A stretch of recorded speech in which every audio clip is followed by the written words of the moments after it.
Good afternoon, members. I call Committee of the Whole on Bill 13 to order. We are on Clause 6.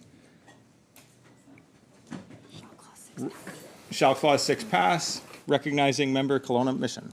Thank you so much, Chair. And thank you so much to the Minister for the continuation. I think we're all on the same clause now and ready to proceed. So my next question is actually on how does a reporting employer make reasonable efforts to collect the prescribed information from employees as is required by the Section 6(1)(a) of the Act?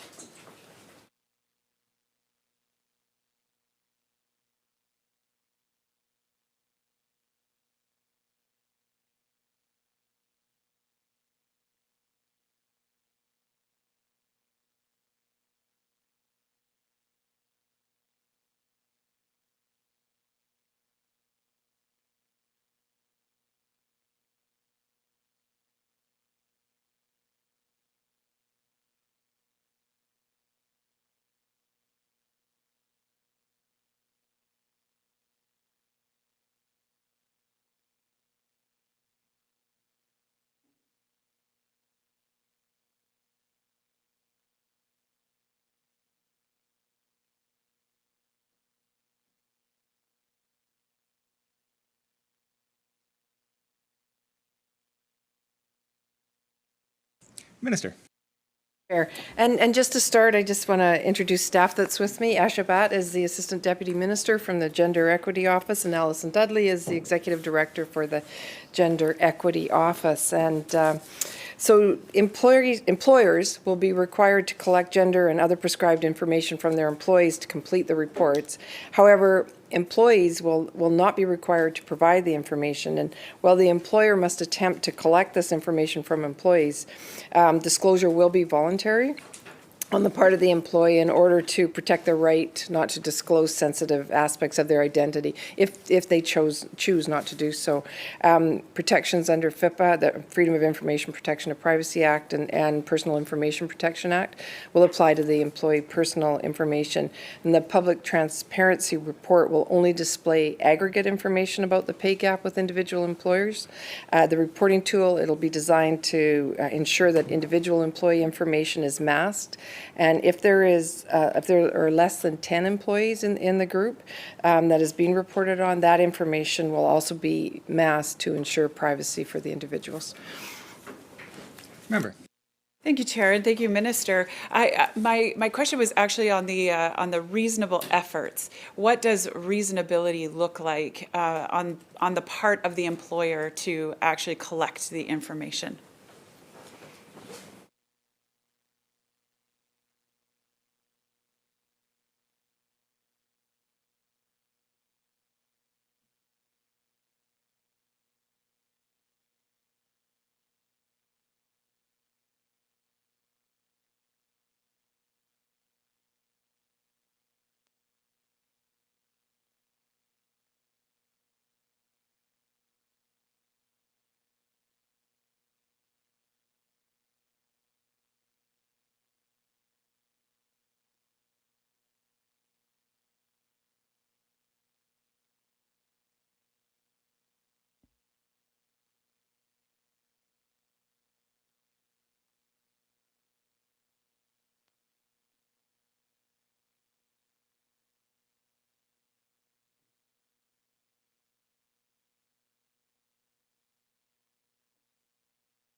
Minister. Thank you, Chair. So this will be left to the discretion of the employer, but the employer will be required to make a disclosure annually. If they are having problems collecting the data, the employer can reach out to the Director of Pay Transparency, and that Director of Pay Transparency can provide guidance to help the employer to acquire the information. I think it's important to note that this is, we're looking for positive encouragement to acquire the information. I equate it to it's a carrot, not the stick. Like, we're trying to make sure that there's, that this is going to work for people. Member. Thank you so much, Chair, and I appreciate that the minister is using the carrot rather than a stick. I think that with this being introduced, I appreciate the minister's approach in terms of keeping it as positive as possible. That's, I think, in everyone's best interest. My next question is, the minister had mentioned the time frame that it's collected yearly. What's the time frame for a reporting employer to collect the prescribed information from the employees that's under this section 61B?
Minister.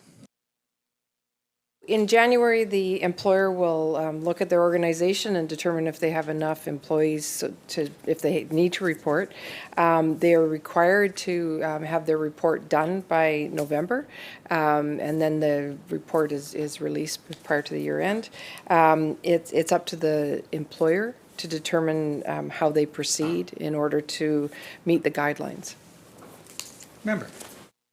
So from what I'm hearing, or what I'm attempting to understand here, is that from January to November is kind of the collection timeframe that was suggested by the 6.2 or 6.1B. Is the November reporting date like a snapshot, or is it an average? So let's say that there's been, let's say, an increase to a wage or a raise. Do they report the new wage, or do they report the average of what that was throughout the course of the year?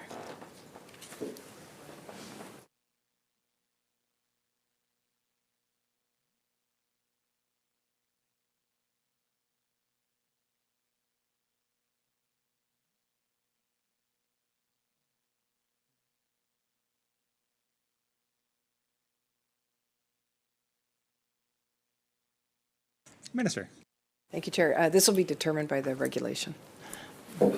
Member. Deflection. All right, all right. So how should a reporting employer provide employees with the opportunity to provide or update the prescribed information as required by Section 6C of the Act? So that's at least once in every calendar year, et cetera. How does the employer go about providing that opportunity for employees?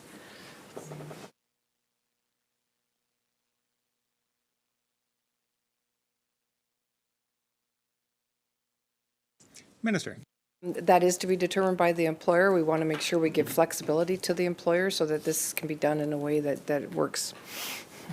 Member.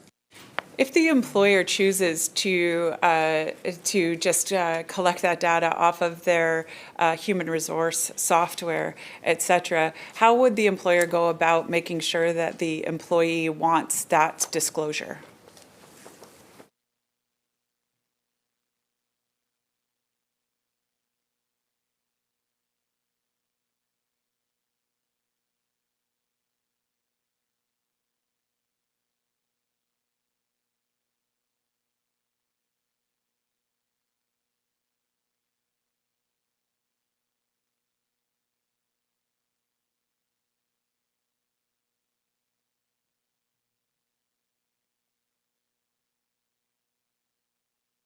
Minister. So it's up to the employer to determine how the information is disclosed, but it voluntarily disclosed. And again, we want to make sure that this is viable, that this works for the employer. Member. Thank you, Chair. So what happens in the circumstance of, let's say, an employer knowing what everyone is paid and what everyone gets as benefits, what everyone gets as those sometimes less tangible or less just dollar figure amounts? What happens if they see that a survey comes back and those numbers are not correct, and they know that there's a discrepancy between what they are paying and what is being disclosed? At what point does the employer says that that information is not correct? Is it simply just, could an employer just simply ask that the employees allow disclosure rather than the employee themselves provide that disclosure?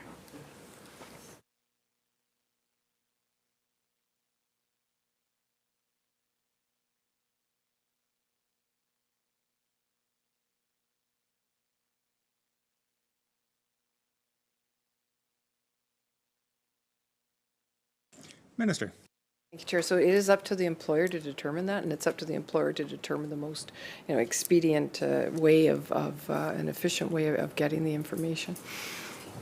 Member. So there is not a prescribed manner in which a reporting employer must collect the information from the employees as per Section 6(2)A of the Act.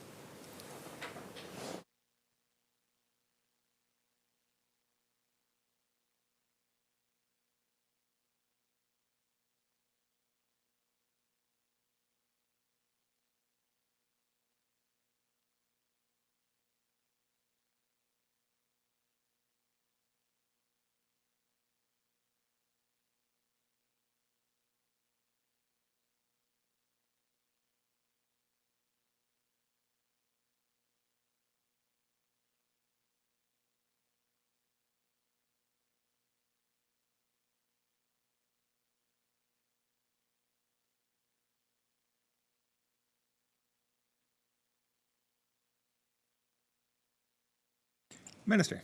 Again, it's up to the employer, but I want to make sure that I point out the voluntary information coming from employees will be issues that are personal, like around gender, for instance.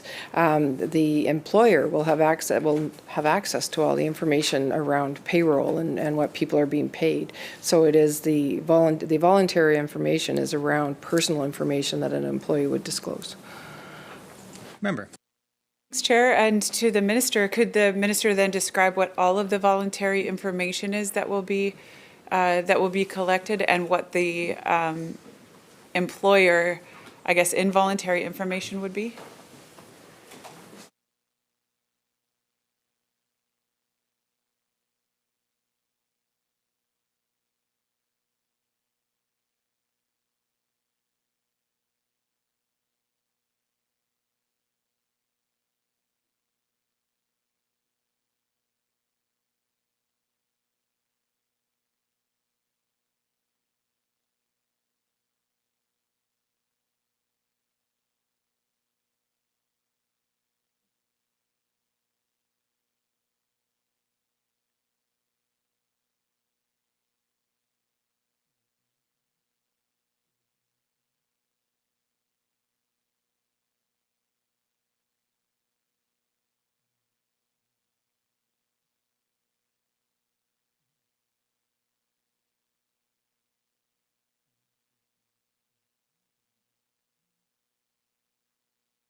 Minister. Thank you, Chair.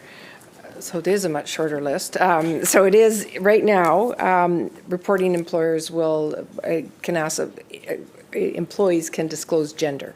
And there's 4 categories of gender. There's M, which is man, which is cisgender and transgender people who identify as men. W, women, cisgender, and transgendered people who identify as women. X is for non-binary people.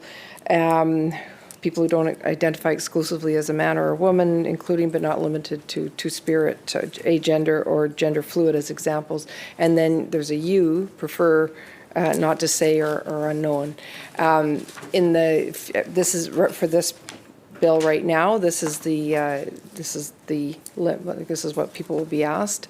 We are looking at potentially, once the Anti-Racism Data Act is completed with citizen services, there's potential to include race. There's potential around age. I mean, there's potential on what you could include, but for right now, for this bill, what we're including is just this specificity,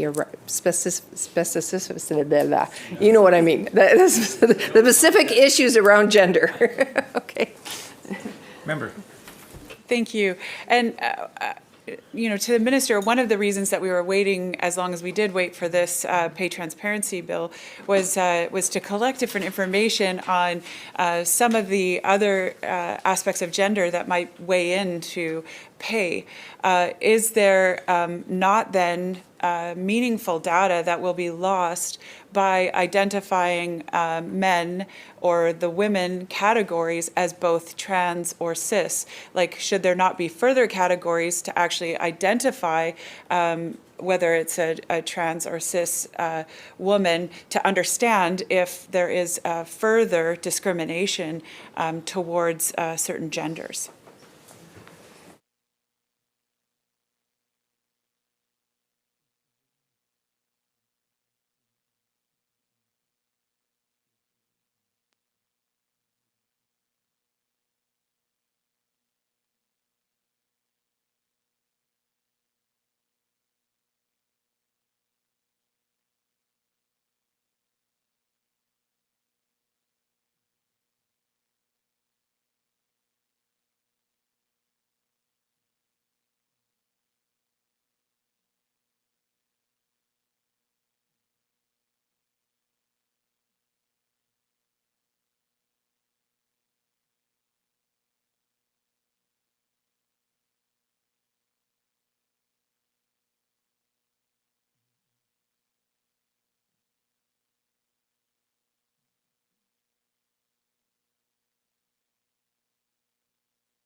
Minister. So when the Ministry of Citizen Services did their work on when they created the data standard, they consulted with different groups, and the people that they consulted with from the trans sector said that they did not want that information included. Member. My apologies to the minister. Sorry, who was consulted within the trans community?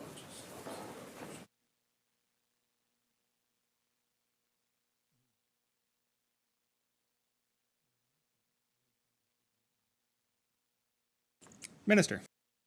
Citizen Services did extensive consultation when they were developing this, so we can find out the list. We can acquire the list for you. Member. Thanks, and that would be appreciated. So I'll just consider that in receipt at a later time. And my concern around that question is actually to make sure that we're capturing the right amount of data, and to make sure that we're using this as an opportunity to really combat different forms of discrimination towards all of the different groups. So, anything that can be done to, further augment the data collection, I think is really important in terms of making sure that if we need to go further in later dates, that we're able to do so with intelligence. My next question, and I will move on from that point, can an employee choose not to disclose the prescribed information to their employer? And then how is that addressed under the Section 6.2b of the Act?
Minister. Chair, so if employee chooses not to disclose, that's their right. That's, we've made that very clear. So the employer needs to determine a way to, they need to advise government in their report that some employees have not disclosed. And it's really about making sure that people are safe. I know if non-binary person does not want their employer to know. A person might be going through a transition and they don't want their employer to know. It's to make sure that they're safe. And there's also, we're looking at this and we'll be looking at in regulation, to make sure that there is ways that things can be done to make sure people are safe and that the employers have the ability to report out. Member. Thank you, Chair. And I agree with the Minister that safety is paramount. And one of my earlier questions around privacy also, kind of was framed around that. Even though an employer might have, 70 employees, if they only have 4 that are female and those report out, how is that, actual information then anonymized so that you don't know what every single female employee is making within that office? The reverse is also true. Let's say it's a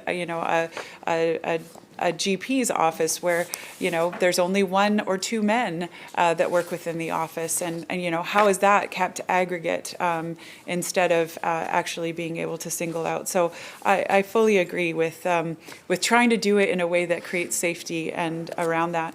So my last question on this section, or unless the Minister says something really provoking, and then I'll go all over it.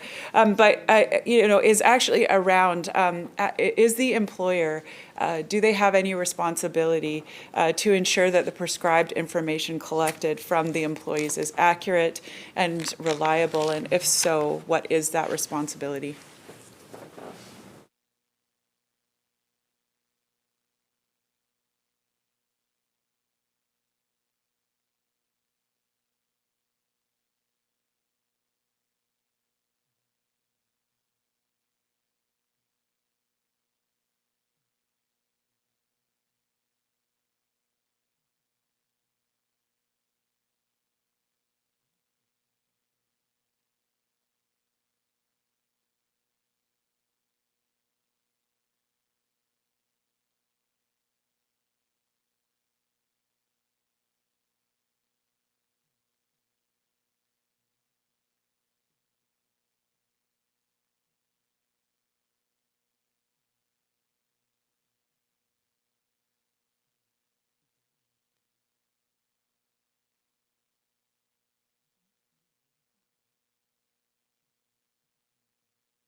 Minister. It is the employer's responsibility to make sure that the information they're getting is accurate, reliable, and voluntarily disclosed. We also want to make sure that the reporting tool will be designed so that if there's an employer that only has 10 employees, the information can be masked so that it's not identifiable. But just to remind the member, in the first 2 years, this will be done in very, very large organizations. So we won't have a situation where there will only be, say, 100 women and 5 men, or vice versa, or so we won't have that situation. And as we go through the process in the first couple of years, we can learn from that as to issues, things that we need to put into regulation, things that are working well, things that might not be. But just a reminder that these will be very large organizations with a lot of employees. So it will be not as people will not be as easily identified, so to speak. Member. Thank you, Chair. And I agree. Starting with the largest of employers is definitely a great place, and I look forward to the regulation evolving over time. I also remind the minister that these have to be published onto private companies' websites, right? So the information, although starting as aggregate and in large corporations, could become somewhat more problematic. So even if it's masked in a larger corporation, in a smaller one, where you have to have disclosure on your website, that might be harder to do. And so the privacy aspect is definitely very important, and safety for all of those employees. But that will conclude on Clause 6. Recognizing the House Leader for the third party. Yeah, thank you, Mr. Chair.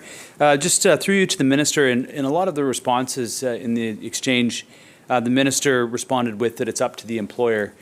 Just like to get some insight, and I'll say there was a lot of different questions, but there was a lot of similar responses that it's up to the employer to really craft how the employee information is being collected.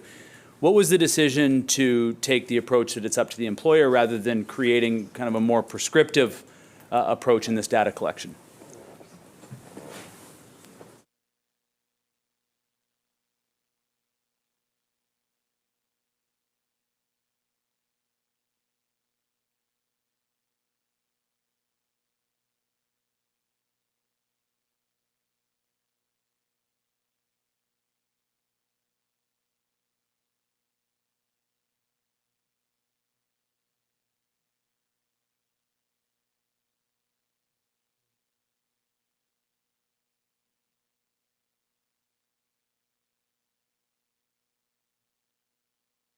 Minister. Thanks, Chair. So, to the member, so regulation will prescribe what to collect, but we're leaving it up to the employer to determine how to collect it, because we want to make sure that this is something that is not onerous, that it is done because in a good way, it's done safely, and it works with the employer's organization, and that employees end up feeling comfortable with the information that they're giving as well, or not. So we want to make sure that this is a positive process. And then the time frame, as I just said, is over a few years, so that we can make sure that if we need to make changes, we can do that through regulation. Member. Thank you. Appreciate the response. And so from that, the regulation then will, being more prescriptive, will then hopefully generate a consistent data set so that then the government has a sort of more ease of analysis. Minister. Yes. Shall Clause 6 pass? Aye. So ordered. Shall Clause 7 pass? Aye. Recognizing the member for Kelowna Mission. Did I not stand up fast enough? You look surprised. Thanks, Chair. So first question, how will multinational corporations be required to publish this on their respective websites?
Minister.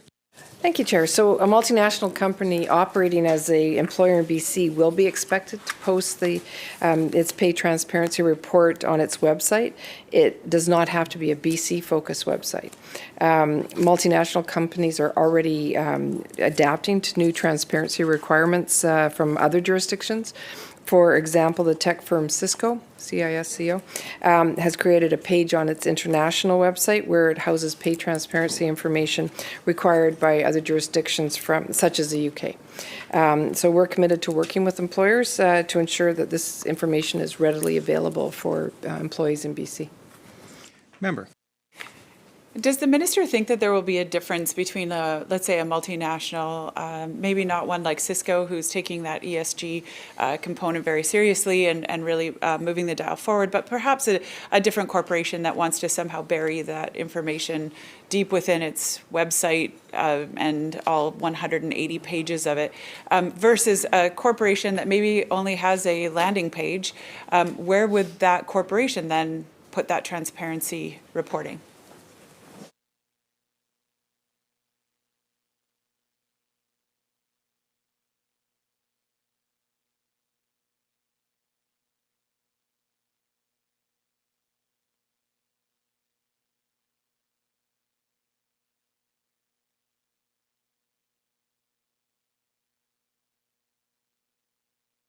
Minister. Thank you, Chair. So the information has to be publicly accessible. And if the reporting employer doesn't have a publicly accessible website, the legislation will require the employer to post the information in at least one conspicuous place in each workplace and to make a copy available to any member of the public that requests it. Member. So a corporation or a company, sorry, that doesn't have a website could put it on a wall inside of their head office. Is that what I'm understanding correctly? Minister. As long as it's publicly accessible. Member. And will that be actually described within the regulation as well then?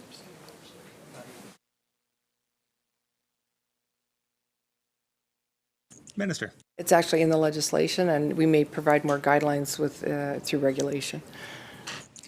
Member.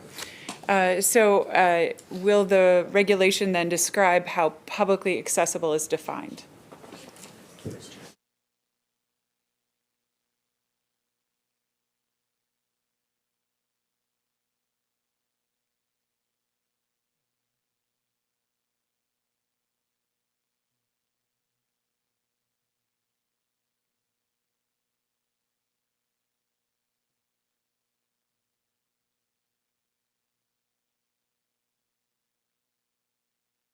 Minister. Thank you, Chair, and everyone agreed that's a good question. It's something to ponder for regulation, but it's also like we're not worried about it in the first couple of years because they're all big public companies, and so it's not an issue, but it's definitely something that if we think that we need to be more prescribed when it comes to regulation, then that will happen. Member. Thank you, Chair. And to the Minister, will the Director of Pay Transparency then be monitoring where these pay transparency information or reports are being located?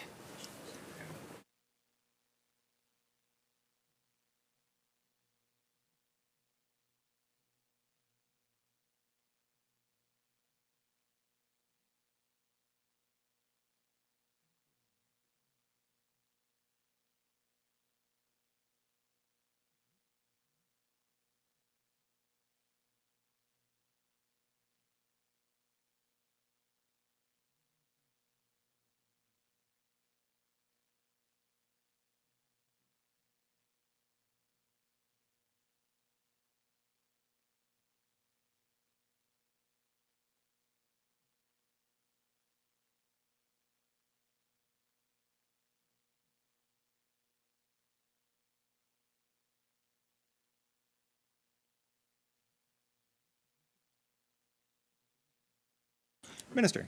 Thank you, Chair. So employers are required by law to make it publicly accessible. If the director hears that it's not publicly accessible, then the director will follow up. Member. just in response to the minister's answer, so the director is not going to be tracking where these are located or having a comprehensive guide. So if someone calls up and says, I can't find my company's pay transparency report, can you give me some information as to what I should be expecting for wage differential, in these particular locations? The director would not have access to that information as to where that information is stored.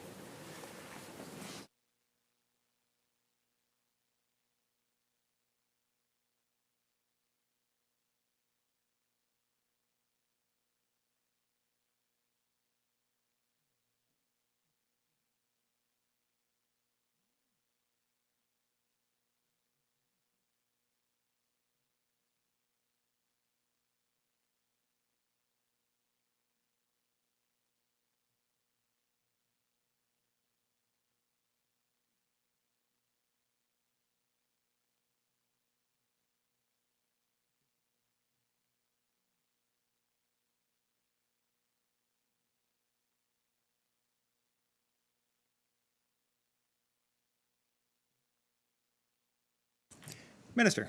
So if an employee calls a pay transparency unit and says, I can't find the information, the pay transparency unit would direct the employee to the employer person who has submitted the report, who has compiled the report, who knows the information.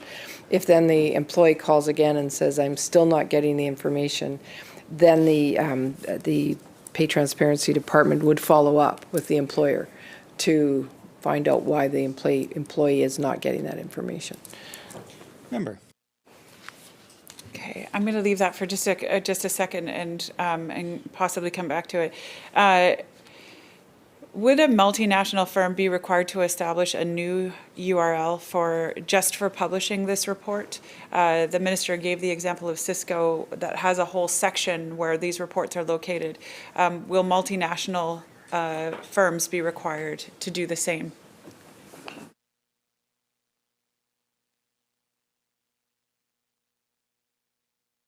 Minister. Thank you, Chair. No, they don't have to, as long as it's publicly accessible. Member. Thanks, Chair. In lieu of their own webpage, would a BC government webpage substitute for this requirement for a website maintained on the behalf of the reporting employer?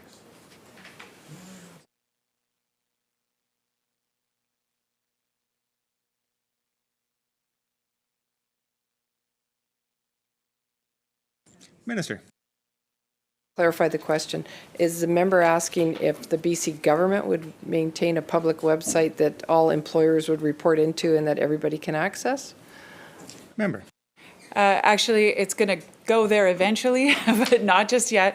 This is actually for the reporting of the government agencies. So is the government, so let's say a Crown Corp or a government, where is that located within the actual government's website? And could a Crown Corp say, well, we've got it on the government website somewhere, rather than actually storing it somewhere on their own website?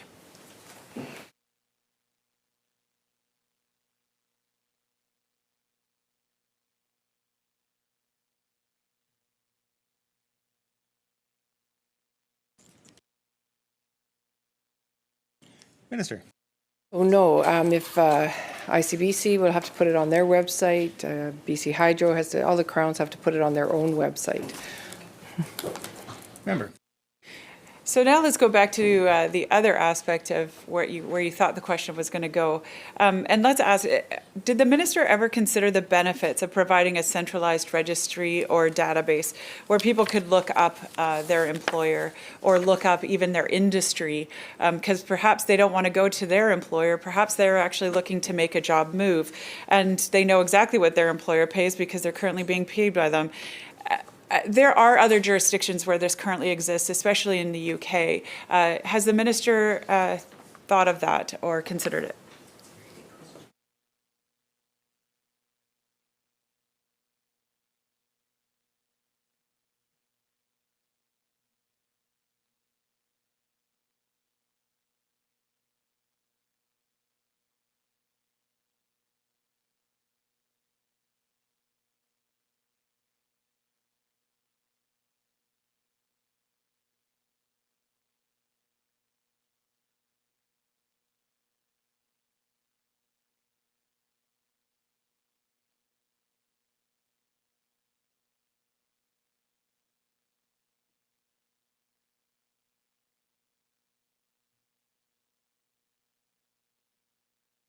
Minister.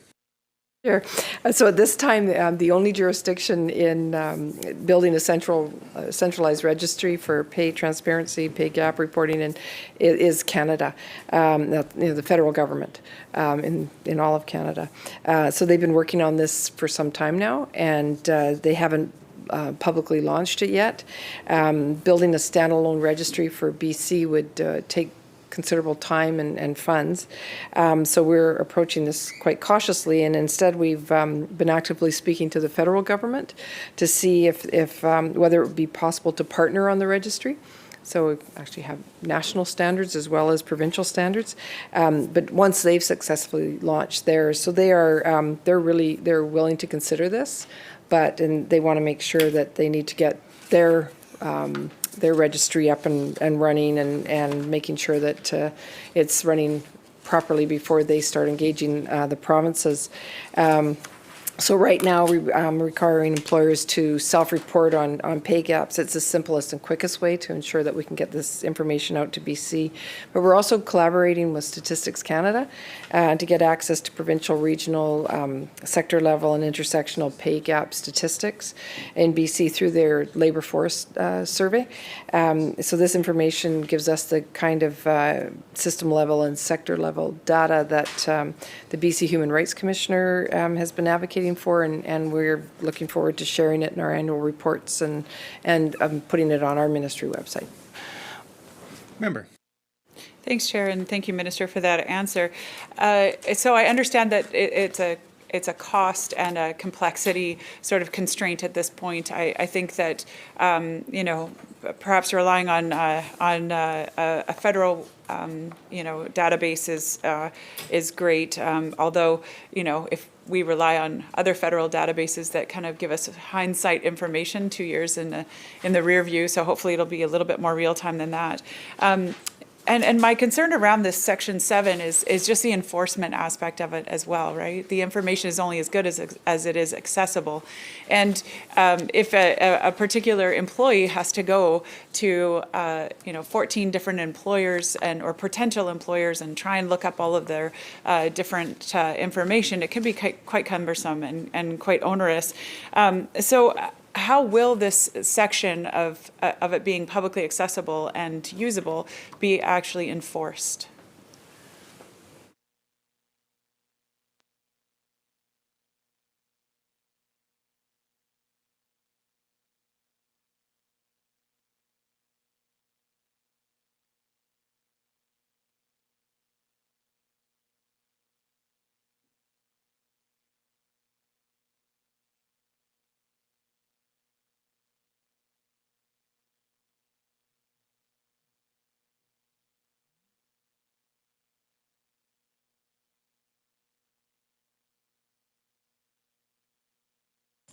Minister.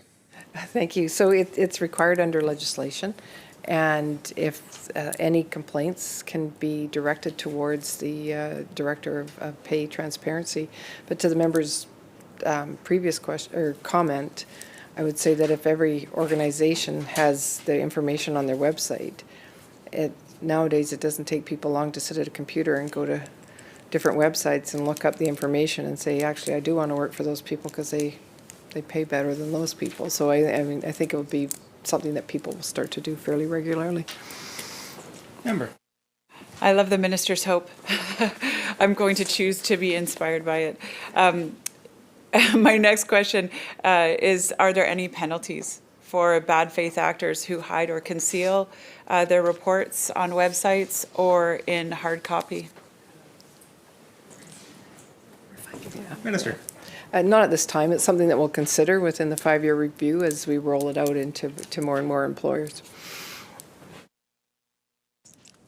Recognizing the leader for the third party. Sorry, House Leader. Thank you. No, I'm good. Repeated it several times. Very happy to be in the role I'm in. Just a question through you, Mr. Chair, to the minister. Clause 7.3 talks about the pay transparency report needs to be made available until a new pay transparency report is is available. Why did the minister choose to have only one pay transparency report available at any given time?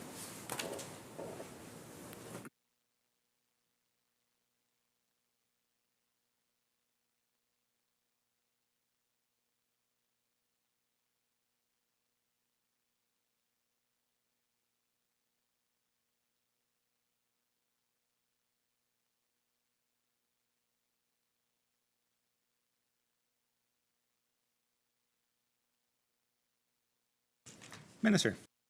So employers will be required to have their most recent transparency report posted, so to avoid placing an undue burden on the employers. But employers will be encouraged, if they so wish, to update the report. If there's, in the middle of the year, they do a pay a raise for their employees, they could be encouraged to post that, but they are required, legislated, to do a report one time a year. Member. I think we've heard from advocates the desire to have, the ability to go back in time and to be able to see how this is evolving over several years. As an example, for organizations that have been posting their pay transparency reports, why was the decision made to not just simply require the latest report to be added rather than there only necessarily needs to be the most current report under the current act, or the change?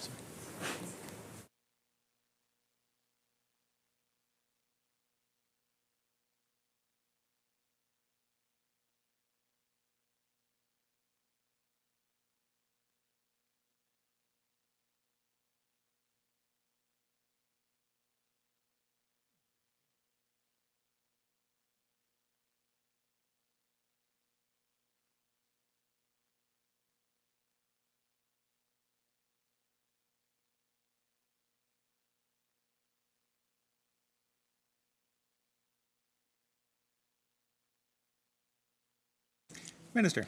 Thank you, Chair. So it was considered when the legislation was developed, but we also want to make sure that it didn't place an unnecessary administrative burden on employers. We want to make sure that this goes through smoothly. So we also, we know that this is, we're in a process where we're rolling this out to different employers, as the larger ones first, and the Crown corporations as we move forward. So we will definitely, as we move forward, take it into consideration, the input from employers, from people that just say, how did this work, what didn't work, what could work, and it potentially could work to have years of pay transparency posted, but it might not work. So it's something that we would have those discussions, and I mean, this is an ongoing process, and that's why we've started with the biggest ones, and we're moving, as we move over 5 years, to the smaller employers, so that we can make sure that this is working. We don't want to make it so burdensome that people don't want to do it or it doesn't work. We want to make sure it's going to work for everybody so people can actually access the information. Member. Thank you, Mr. Chair. Can the minister explain to me how it is a more burdensome act to remove and add, remove last year's report and add a new report over just adding a new report to a website?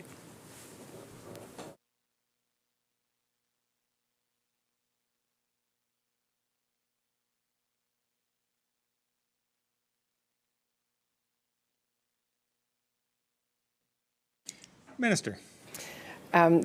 As we move forward with the process, I know we will have discussions with employers, we will have discussions with people utilizing it, and part of those discussions will be, is this burdensome to put up more than one report, or is it not? So we will have those discussions as we move forward with this process. Member.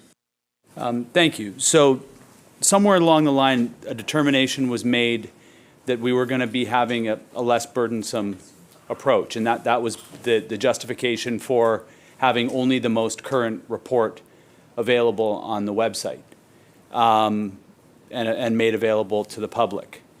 But anybody who's operated a website knows that the content that's there is there. And if you don't have to touch it, then it's no longer a burden. It just stays there. And that actually the only burden here will be to log into the website, have your webmaster log into the website and add a new link with a new PDF, with the new report. And then you can see, I think many government websites will show, a variety of different work plans, and they just add a new link, and I don't think anybody feels burdened by not having to do something. So I'm just wondering how it is that the minister has come to the determination that it is a less burdensome process to simply have a single report rather than to just add to what is kind of a library of reports that would really truly be able to have the public then take a look at this organization, whichever organization they're interested in, to determine that, in fact, things are moving in a favorable way as this legislation is designed. Minister. Chair, as I said, this is a start. This is a process. We want to make sure that it isn't burdensome. We want to make sure that people can access the information, and employers may very well choose to keep past reports up. It's up to them to choose that. And if we recognize that people say this is not a burden, this is fairly easy to do, then we can move ahead with that. But we wanted to make sure that this is going to be carried out in a way that it's going to work for people, that people can access that information. And so this is a decision that was made, and moving forward, we will make changes as we see fit. Member. I guess what I'm failing to understand is that in the first response, the minister suggested that it was a burden. And then in the follow-up responses, the minister suggested that the reason why there was a determination that it was a burden was that in the initial response, the minister suggested that it was a burden to remove last year's report and add the most recent report. And then in this most recent response, the minister suggested that the minister was then going to go to businesses and consult to find out whether it was a burden. So did the ministry make a determination that it was going to be a burden before actually consulting with businesses to find out whether it was a burden? And why wasn't that work done at the front end of this? Why are we leaving this piece to after we have 5 years worth of data?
Minister.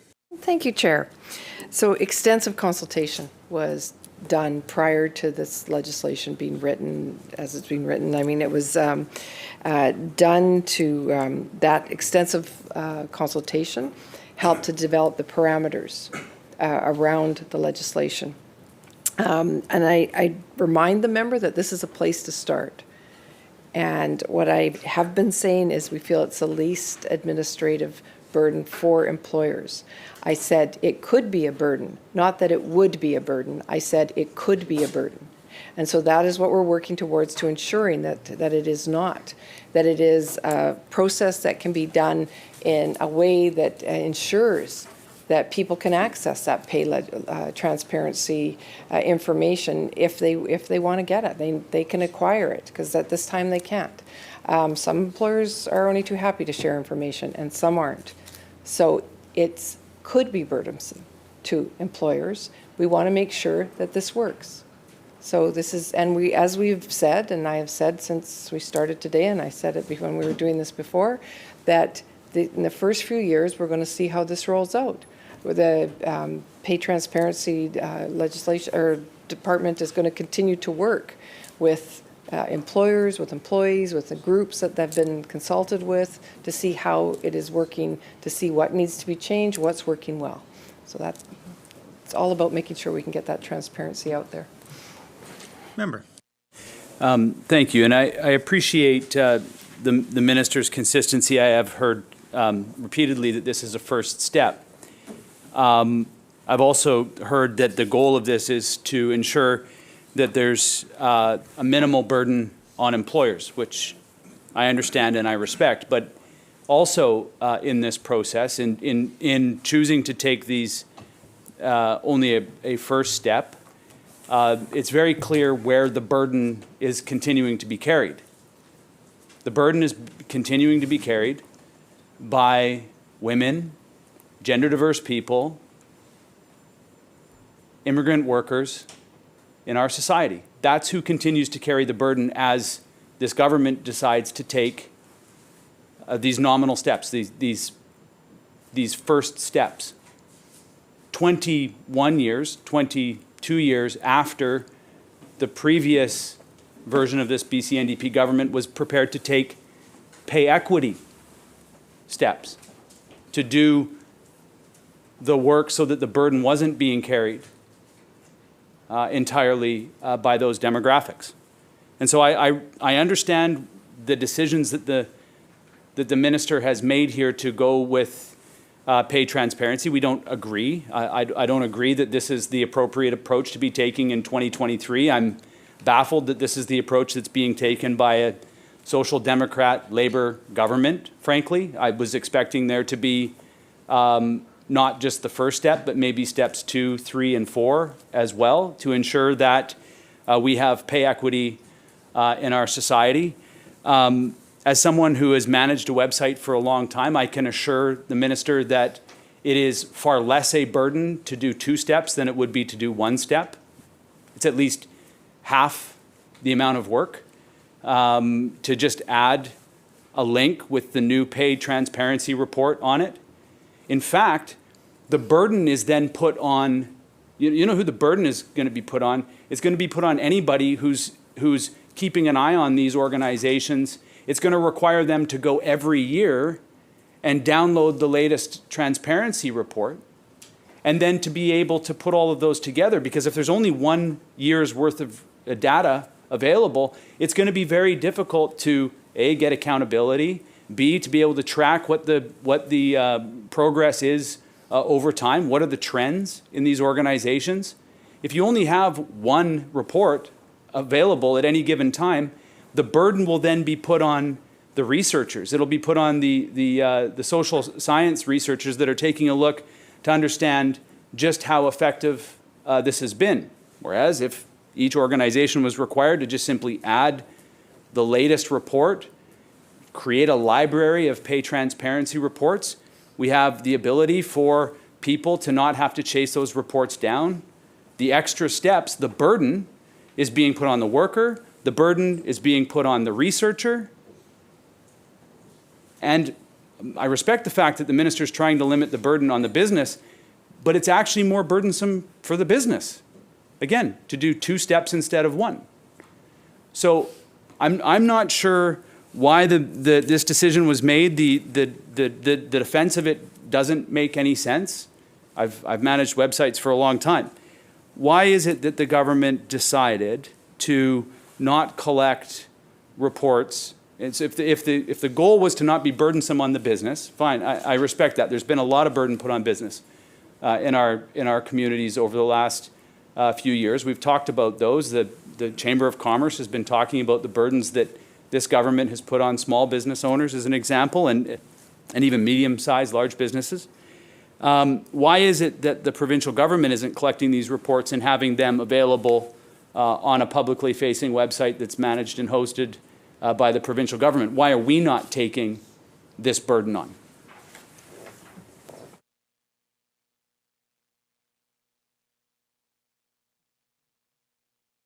Minister. Thank you, and I already answered that. That would be providing a central registry.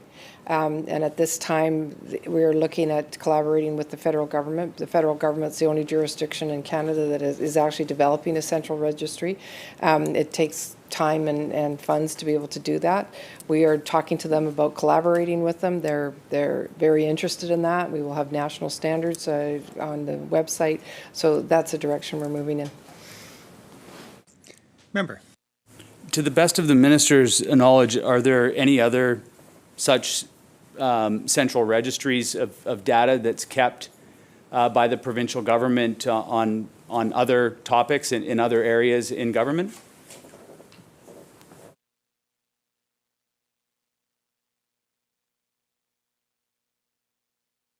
Minister. Yeah.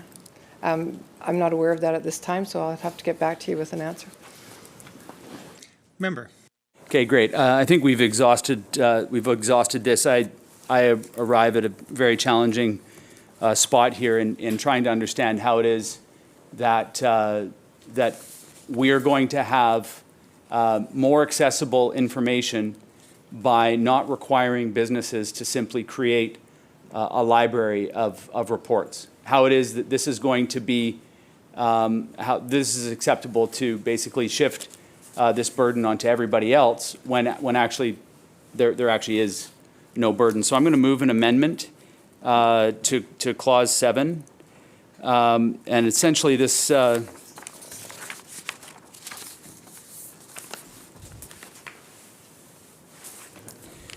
this clause. We'll have a brief recess while we circulate the amendment, please. Okay.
Members, I call Committee of the Whole on Bill 13 back to order, recognizing the House Leader for the third party to move an amendment.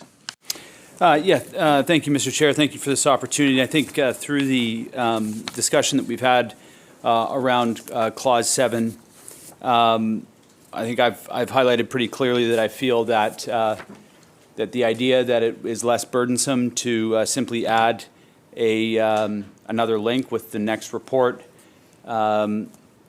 is less burdensome on the business, and as well is provides a greater level of ability for us to be able to understand what the implications of this act are in terms of how it's affecting certain businesses. And so I've moved a motion, I've given a motion that's in possession of the clerk that essentially keeps the majority of the clause as it's written, adds to subsection 2, adds C, which notes to make a copy of the report available to the public minister for publication on a publicly available website, and then strikes out and changes subsection 3, which strikes out continue to be available until the reporting employer makes available a new pay transparency report, and adds remain available in perpetuity in addition to new pay transparency reports. Members, division has been called. This committee stands in recess.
Committee of the Whole on Bill 13, Pay Transparency Act, back to order. Before the recess, the third-party House Leader moved an amendment to Clause 7. Member, do you wish to complete your remarks with respect to that amendment? Thank you. Recognizing the member for Kelowna Mission. Thanks so much. And I appreciate that my colleague from the other, I think it's called the other party, right? The third party, thank you, not the other party, the third party. Yes, I can't say his name, so I have to say, I appreciate that, what he's attempting to do. And obviously, we in our opposition party have been proposing this legislation for the last 6 years. So it's definitely something that we are championing and that we are very passionate about. And one of the biggest issues that I have with this bill is the lack of that centralized database, that centralized collecting of all of the different information and data that can actually yield some very significant results in terms of pay transparency. But unfortunately, the amendment goes a little bit too far in terms of then asking for businesses to have those reports remain in perpetuity. And that's a very long time for a business. And as undefined, I'm incredibly reticent to put anything more onto businesses right now who have already been kind of dying a death of 1,000 cuts. So at this point, we're not able to support the amendment, but appreciate what the intention is. And so my ask would be this, that as we move forward, that we see this as the first step, and that we do look at especially this aspect of the bill in terms of that centralized database. And if Canada is not, or the federal government is not able to come up with that we look very seriously at trying to create that, because I do think that will be critical and key in moving this forward and in actually achieving pay equity. Recognizing the Minister on the amendment. Thank you, Madam Chair. And I appreciate the members' interest in both members' interest in having employer pay gap information made as publicly accessible as possible. And we will continue to explore opportunities to do so as we implement this legislation, as I've been saying. And when we do the final review of the legislation within 5 years, we will not be supporting this amendment because, as I stated, that this is a first step. Like, this is a place to start with pay transparency, and we will continue to monitor opportunities for pay transparency, for making sure that as we get more information from people, as we move forward, we will make regulations to just determine how we can best ensure that pay transparency is here to stay in BC, and then people can access it. And as we move forward, I mean, as I've said all along, this is a start. It's a 5-year process, but for that reason, those reasons, we will not be supporting the amendment. Shall the amendment pass? Aye. Nay. Nays have it. Thank you. The amendment is defeated, and we are returning to... Noted. Thank you. Can you say that? Amendment is defeated on division. Thank you. Returning to Clause 7. Shall Clause 7 pass? Recognizing the third-party House Leader. Thank you. Just through you to the Minister, thank you, Madam Chair, just through you to the Minister. Where is there going to be, is there any place where there is going to be a collection of these reports for any given organization kept over time for people to be able to actually assess the progress that's being made?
Minister. Thank you, Madam Chair. Well, we would encourage employers, single employers, to post that, to keep that information. But as I've said all along, it's up to the employers.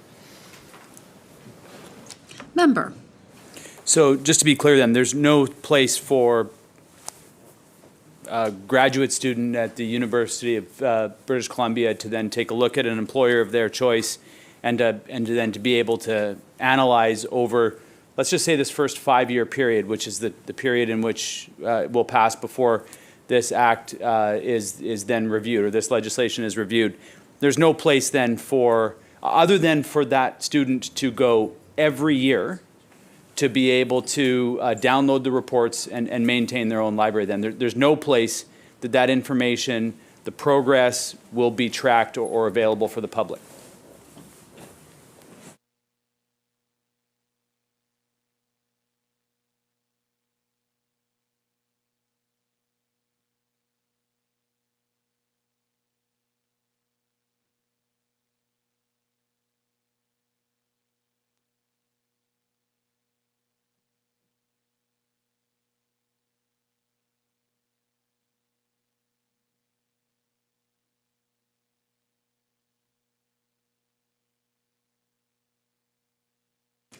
Minister. Appreciate the members' questions, but this isn't a tool for academic interest. This is a tool to ensure that pay transparency is in our government, and any student can reach out to employers and go on their website and see the information if it's something that they're doing. So it's publicly accessible. So if someone's doing that work, they can go and look on employers' website and see that information. Member. How does the minister expect somebody who is analyzing the data that's required to be published according to the act that's in front of us, this first step, how does the minister expect anybody to be able to analyze that data other than the very clear snapshot, that 1 year that's there? How do we analyze progress that's being made over 5 years other than to individually track each and every business, remove their reports, download them onto our personal devices? How is there to be any analysis done by this ministry, by academics, I use that example, by employees? How are they going to be able to go to their employer and say, how have we done over the last 3 years? If their employer is not maintaining, I mean, they might voluntarily do it, but if they're not, how are we to determine what's happened historically if the requirement isn't for that information to be made available?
Minister. Thank you, Chair. So the ministry will be gathering reports. They'll be gathering information from the reports and make an annual report every year. And that report will be available to anyone who would like to access it. It's a publicly available report. And we would also encourage people to reach out to employers and get reports from them and use that for whatever reason they might need it. But the ministry will definitely be gathering information. Member. Thank you, Madam Chair. So is that ministry annual report then going to be like a consolidation of all of the reports that the ministry receives? Will there be like appendices, for example, for each one of the businesses that provides their annual pay transparency report?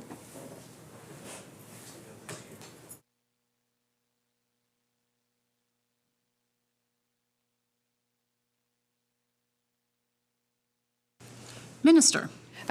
We will be determining through regulation as we move forward on how to develop that information and with the annual report and speaking to employers and figuring what's going to work best for everyone. Member on Clause 7. Yeah, I'm still talking about the reports, which is what Clause 7 is about. Yeah. Annual reports is Clause 8.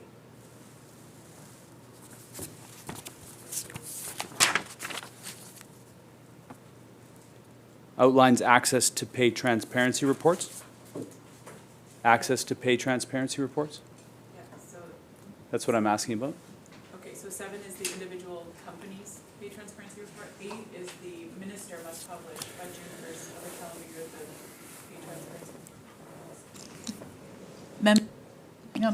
Member on Clause 7. Yeah, so I was simply responding to the minister's suggestion that there will be a report. Yes, that's Clause 8, but I'm still trying to understand what information will be available on an annual basis and how people can get access to it. Will companies be required to provide a historical access to the historical reports that are not published online?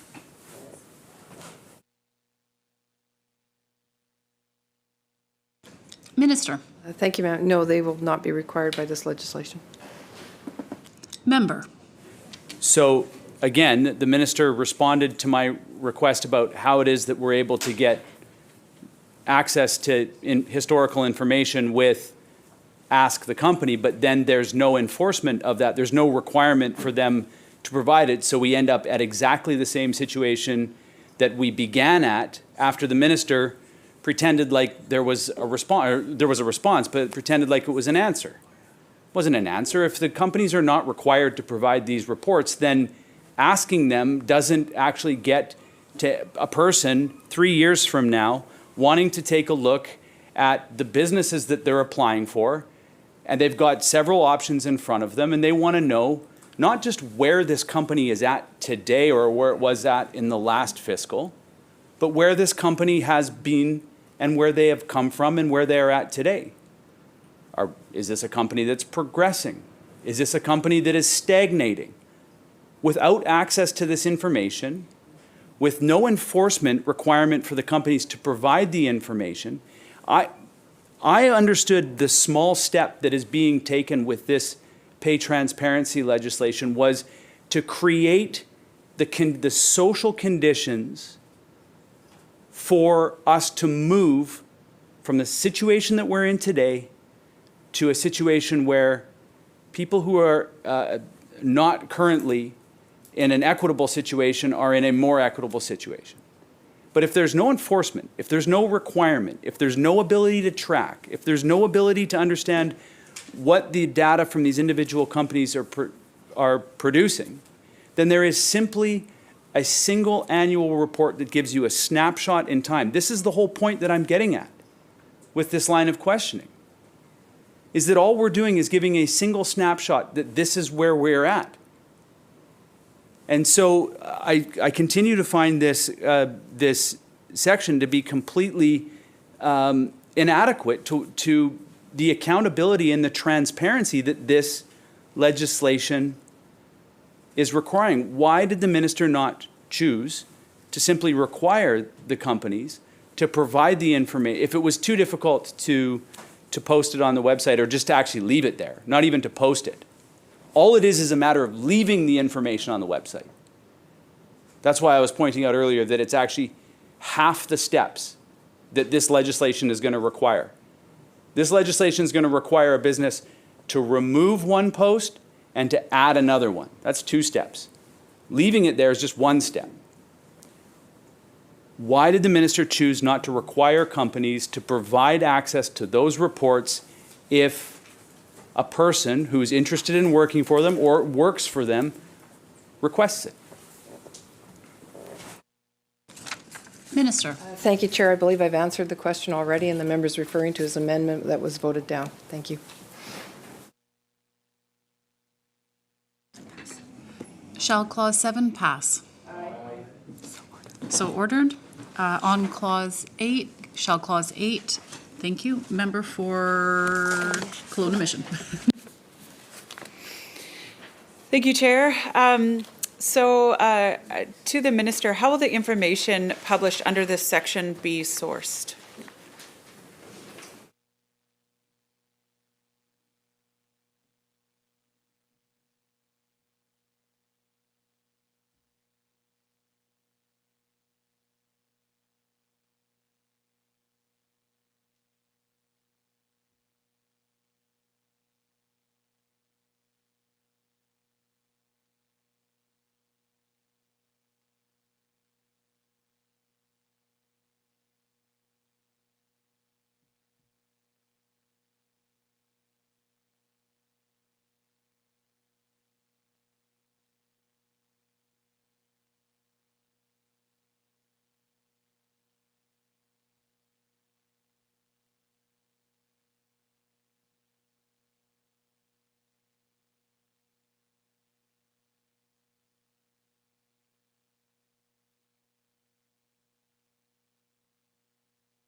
Minister. Thank you, Madam Chair.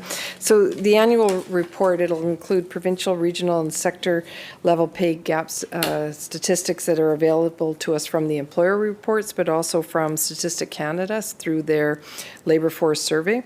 We'll also report on any issues of non-compliance that we encounter. And we're looking at what technical solutions are available to us that might summarize information from individual employer reports, such as internet scrapers. And we are looking forward to sharing as much information as we can around pay gap issues and trends in BC.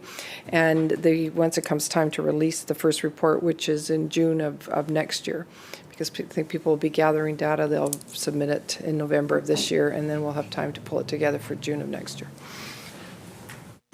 Member. So, did I understand the minister correctly in that there's going to actually be a requirement to scour company websites for their respective reports?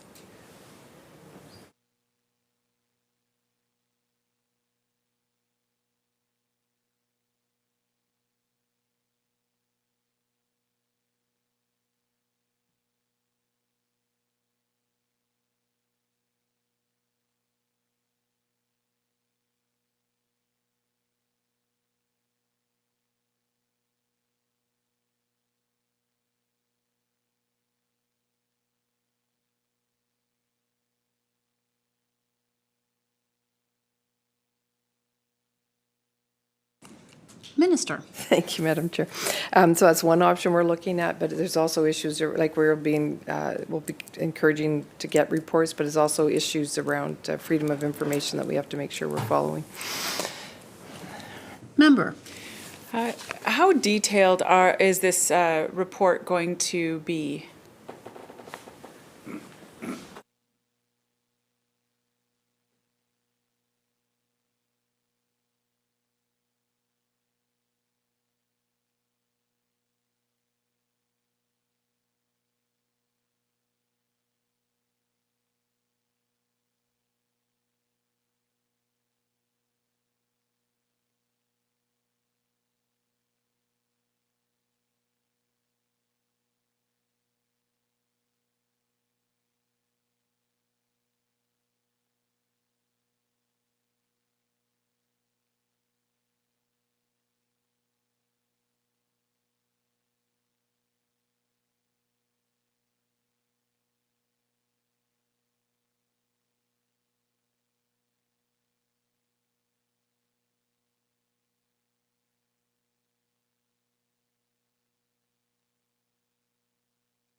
Minister. Thank you, Madam Chair. So as we've been saying, the government needs to publish an annual report of June 1st each year. It'll show the pay gap. It'll show describe the trends that we're seeing, and we'll call out the non-compliant. And it can also be used to highlight successes of the past year. Member. So I'm just going to try and clarify then. The employer collects the data and produces a pay transparency report that they post onto their website. Why wouldn't the minister require that report to also be sent to the Director of Pay Transparency? Because I can see a whole bunch of issues that will arise from trying to scour websites for different information, when that information, I mean, it could be duplicated. I mean, what if a company has two different websites and tries to be, over emphasize their ESG, so decides to put their pay transparency report on all of its different websites.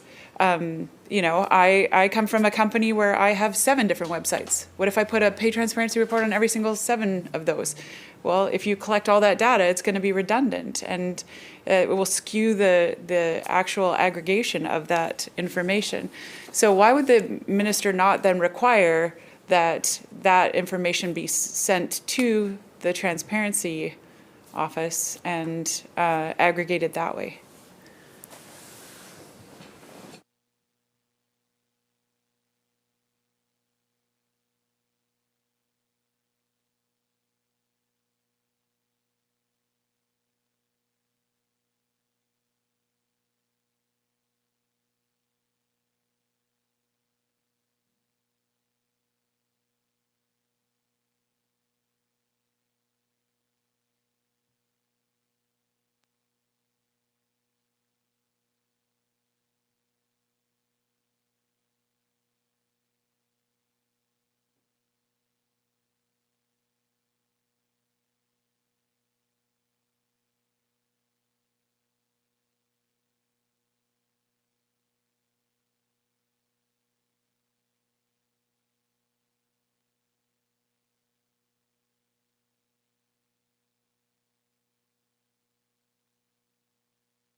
Minister.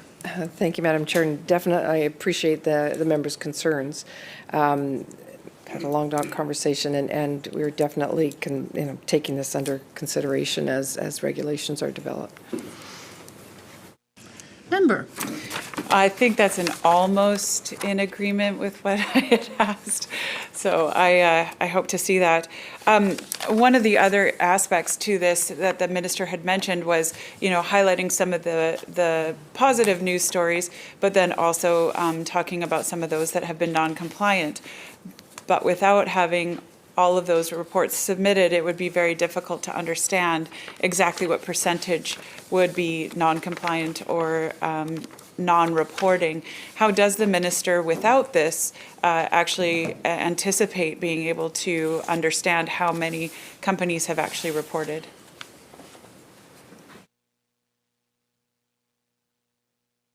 Accurately understand.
Minister. Thank you, Madam Chair. So through the Director of Pay Transparency, one of their roles, there are many roles, one of the responsibilities will be to track the and monitor compliance and accuracy of reports. Member. Okay, in response to that last answer, but the director would only know of compliance if they went to every single website of every single company, or if they had received a phone call from someone saying, my employer doesn't have that information on the ready. So how would the information of the percentage of compliance be accurate?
Minister. Thank you, Chair. So the Director of Pay Transparency will be working with Crowns in the first year. So there won't be any, they'll be gathering the information from them, and there won't be any problems with making sure that with compliancy or making sure they get the right information in year one. So the Pay Transparency Unit will take that, the work that's done, and will consult widely with experts in the field, people that they're working with, to ensure that as we move forward, that the annual report contains the information that's required, that people want to see, that's accurate, that reflects the accurate information from employers across the province. But because we're doing this in a transition and we're starting with Crowns and working our way up, we believe that, as we've been saying all along, that this is an opportunity for employers to get on board, and that employers will, as we move forward, because it'll be required of them, but it'll also be requested of them, and that people will be wanting to see the information front and center. So we believe that transition will help us get there, and appreciate your queries. Member. Thank you, Chair, and thank you, Minister, for that answer. Understanding that, we start with the Crown Corps and the largest employers next. My caution would be that we don't get lulled into a sense of security with these very few kind of handful organizations that are very well staffed and have a tremendous amount of operational capacity. The concern becomes when we get down into those smaller companies and that have much higher numbers of them, and how do we actually manage through that aspect of the pay transparency? So I appreciate that the minister will continue to work on this over the course of the next few years as that comes to light. My next question, and I'm going to actually piggyback a little bit on what the House Leader for the third party was saying, and that is that having the data available to researchers is actually an important component of this. And when I say this, maybe not this particular bill in terms of pay transparency, but this in terms of actually moving the dial forward towards pay equity and seeing all genders treated equally within the workforce. So, has there been any thought given to utilizing the Open Data BC website for publishing the data collected through these measures to really make sure that researchers do have the opportunity to mine the data and figure out and make suggestions as to how to move the dial forward?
Minister. Thank you, Madam Chair. So we can take that under consideration, but I want the member to know that we're also really conscious of privacy issues that have actually been raised by FOIPA while we were developing this legislation.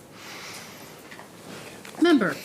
Yes, and I appreciate the minister's caution and would echo it absolutely. Privacy and personal safety is paramount. Having said that, there are ways that you can aggregate the data, that you can, that one can actually make it available without through an anonymized process, without actually, compromising any of those other aspects. So my prompt would be that we look to do that as soon as possible, just because those researchers help us in pushing things forward. And so my last question on this particular section would just be to ask the minister to commit to ensuring that these reports are as unbiased as possible and clear, so that people and researchers can really make use and best use of this data.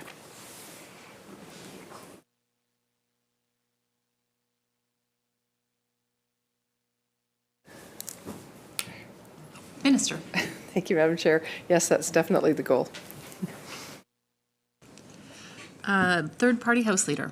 Yes, thank you. Is there any requirement in any of the years, the first year and then the following years, for these organizations to provide their report to the director?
Minister. Thank you, Madam Chair. So the requirement is to post their reports on a public website, and to ensure that it's publicly accessible to people.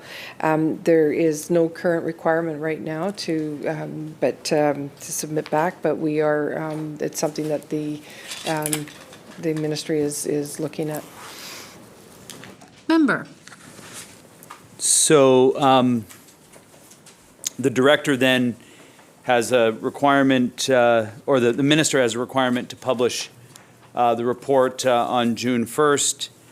The requirement is only for the organizations that that comply with the parameters in this legislation to post their information on a publicly facing website.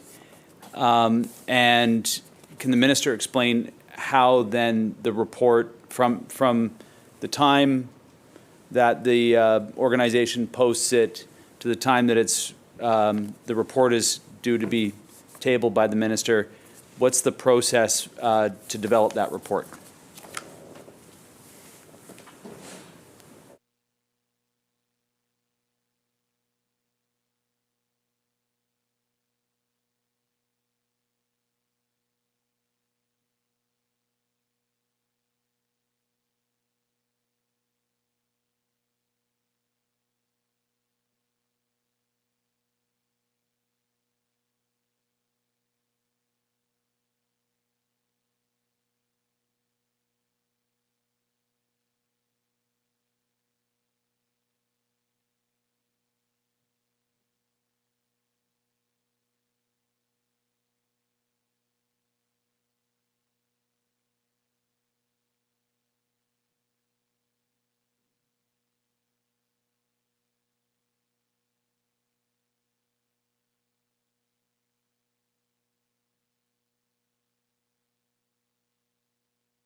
Minister. Thank you, Madam Chair.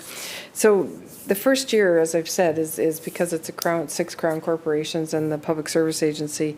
We don't anticipate any problems for developing an annual report and analyzing that information, making sure that it's there, that it's publicly available.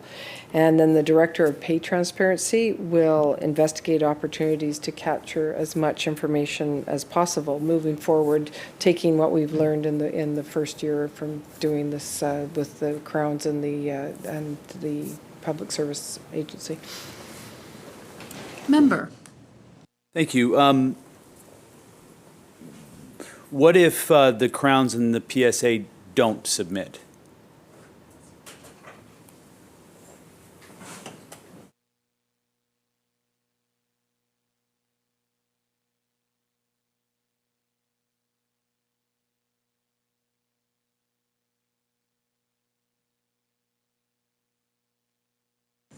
Minister.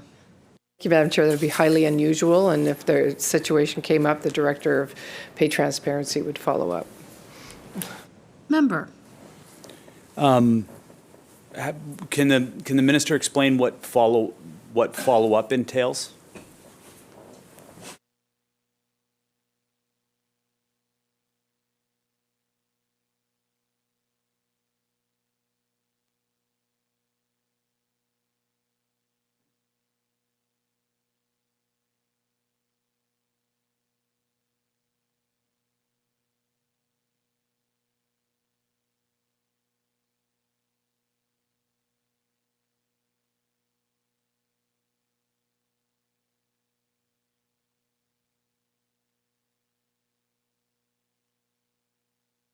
Minister.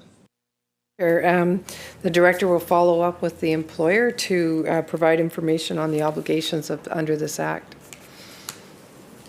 Member. The obligations, so then does the Director have any recourse if these organizations, again, do not comply with the Act?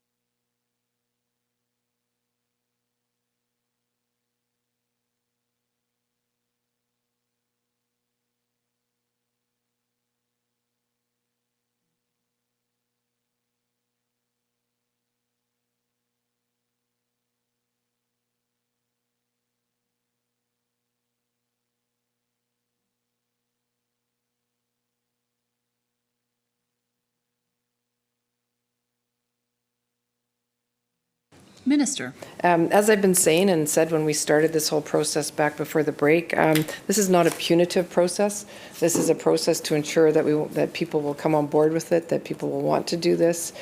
We don't see any problems with the Crown corporations or the definitely not the Public Service Agency coming forward with the information as required. Again, this is not a punitive operation. We're doing this to make sure that things get done in a way that's positive and provides that information for people.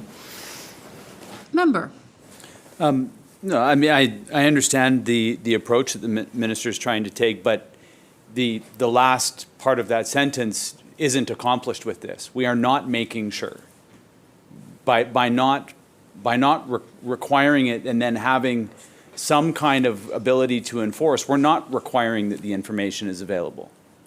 We are making a suggestion.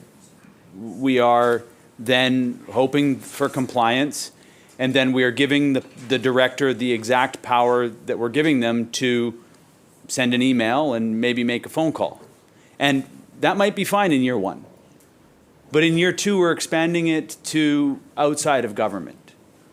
And so the reason why I asked the question, and I agree with the minister, it's highly I mean, could you imagine, right? Right, exactly. But could we imagine in year two? And I think that it's not so certain the response isn't just a quick no. I think that there is some scenarios in which compliance might not be such an easy response. And so, through you, Madam Chair, to the Minister, does the Director then have a list of all of the potential businesses or organizations in year 2 that would then be required to provide a pay transparency report to inform the, or to publish a pay transparency report, sorry, to inform this annual report?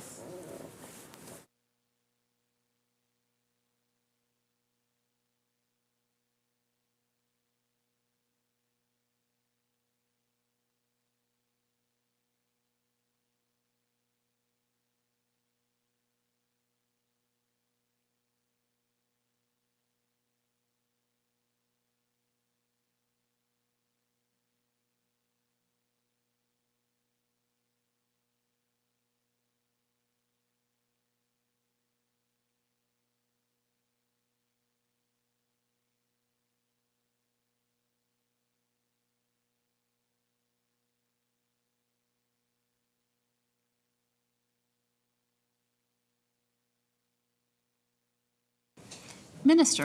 Thank you, Madam Chair. And again, the legislation doesn't provide for any formal compliance and enforcement mechanisms.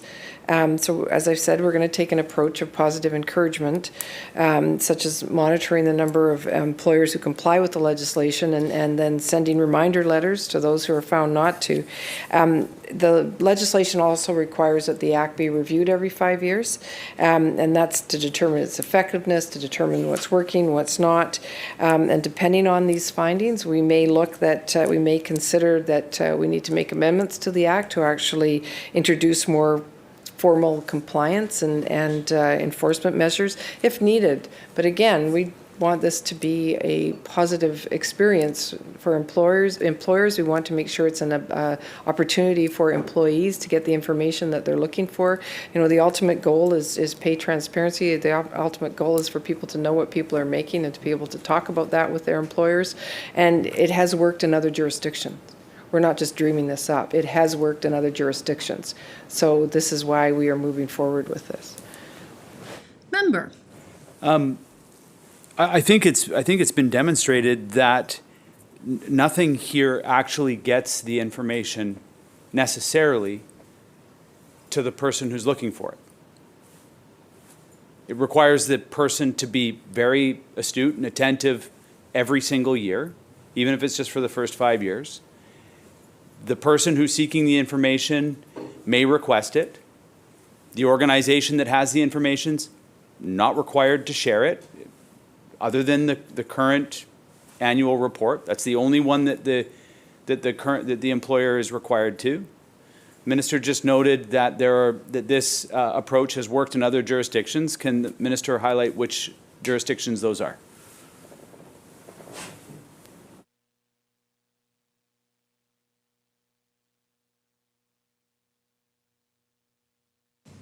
Minister. Thank you, Madam Chair. We'll get that information to the member. Member. Thank you. I appreciate that. And, you know, I think it's just important to acknowledge that while there is a requirement in this act, in this legislation for the minister to produce a report, an annual report, there's no requirement for the information for that report to get to the minister.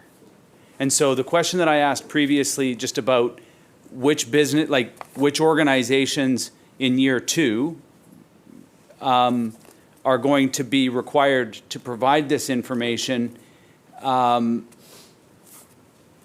is the director to know which organizations to knock on their door and say, can you, or to go to their website and search their website for that annual report?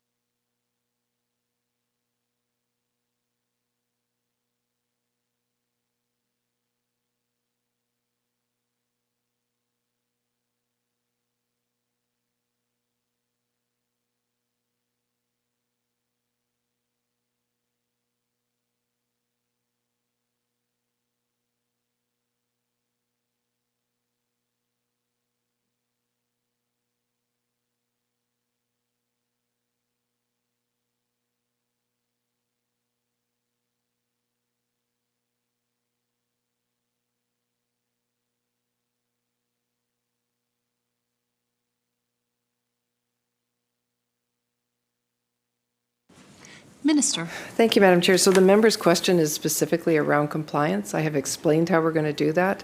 I'm not sure how much more I can add to it. Member.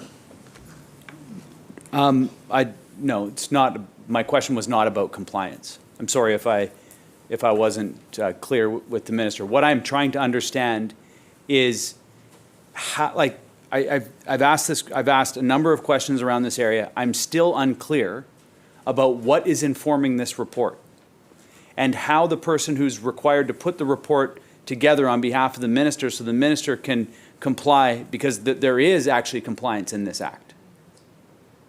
The compliance in this act is that the minister must publish a report on June the 1st. That there is a requirement here that the minister must comply with. What I'm trying to get to understand is, how do we know what's in, what's in the report, and how does the director know which organizations to go to scrape the information? Because the organizations are not required to provide the information to the minister, as my colleague from Kelowna has already identified. So this is going to need to be, so again, the minister is very consistent in not wanting to put any burden on these organizations at all. The burden is now on the director, or the person who's going to be putting together this report. The question that I'm asking is not about compliance, it's about how does the director have a list of the businesses that are, or the organizations that are required to, or that this act will be applicable to, so that then we know that the report that's coming at the end, June 1st, is one that is either fulsome or not. Because actually in Section C, the number of reports of non-compliance received by the director under the section will also be in this report. So I'm just trying to understand how fulsome this report is, the amount of effort that's going to be required, and certainly I recognize that there's not to be any burden put on the organizations here. The burden is very clearly going to be carried by the government, by the minister that's responsible for tabling the report, and by all the people who are not receiving pay equity in this act. So I'm just trying to understand what information is informing this report, and how do we know how fulsome this report is?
Minister.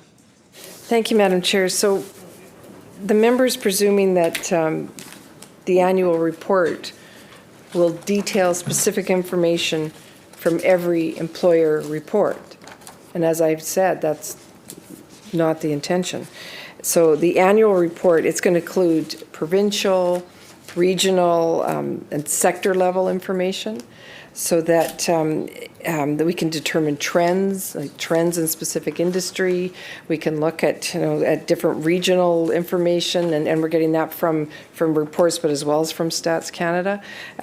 So, the information is also going to be determined as we move forward in this process, by the information gathered every year, by information and discussions that we're going to be having with employers, with the employee groups, with people that are, interested advocates for the process. So that process will develop. As every year will be somewhat different probably, because as each year we have more employers come on stream. So just to make that clear, and appreciate the members' input, and I'm sure that he can continue to provide input as the process unfolds in the next 5 years. Member. Thank you. Unfortunately, the report won't, I'm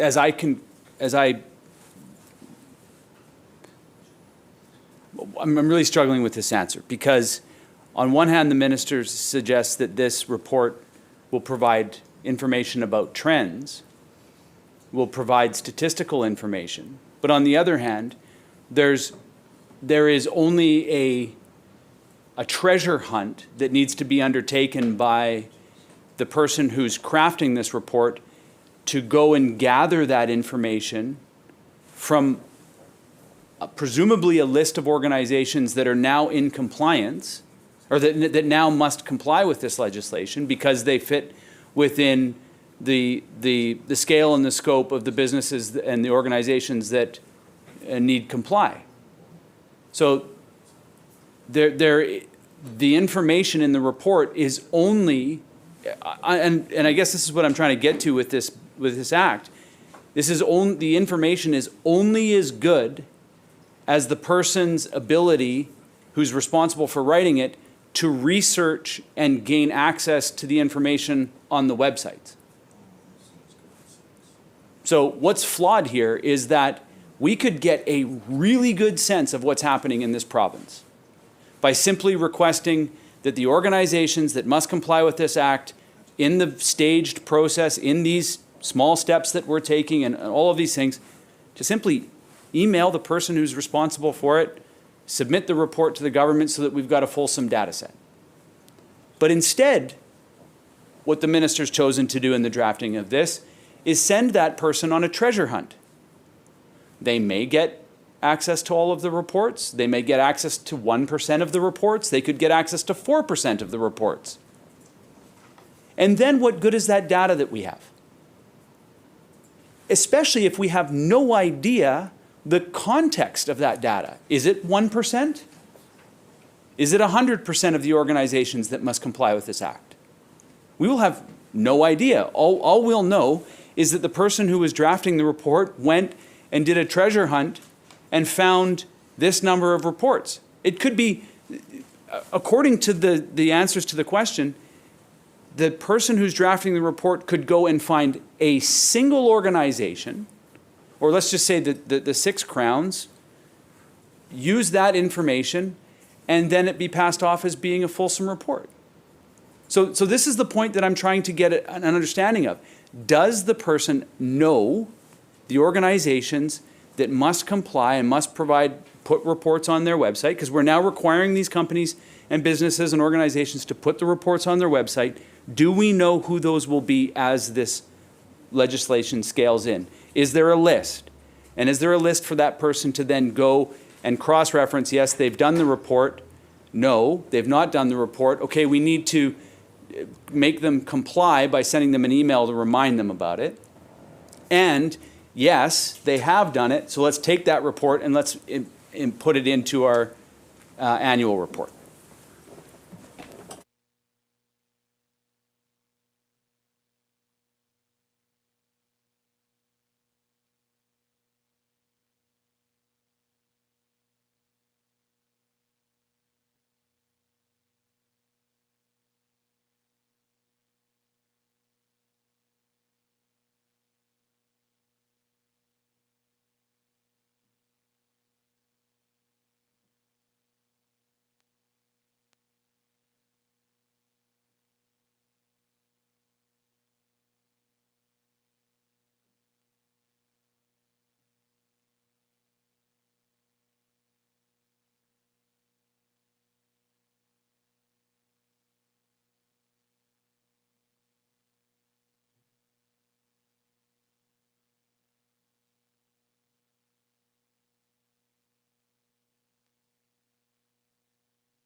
Minister.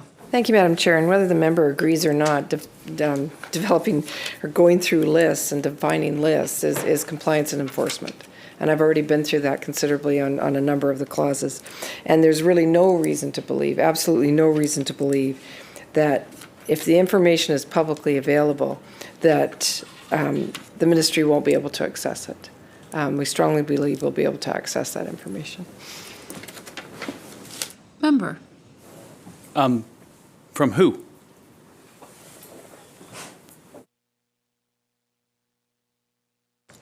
Minister. They're publicly posted. Member. By who? Minister. By employers.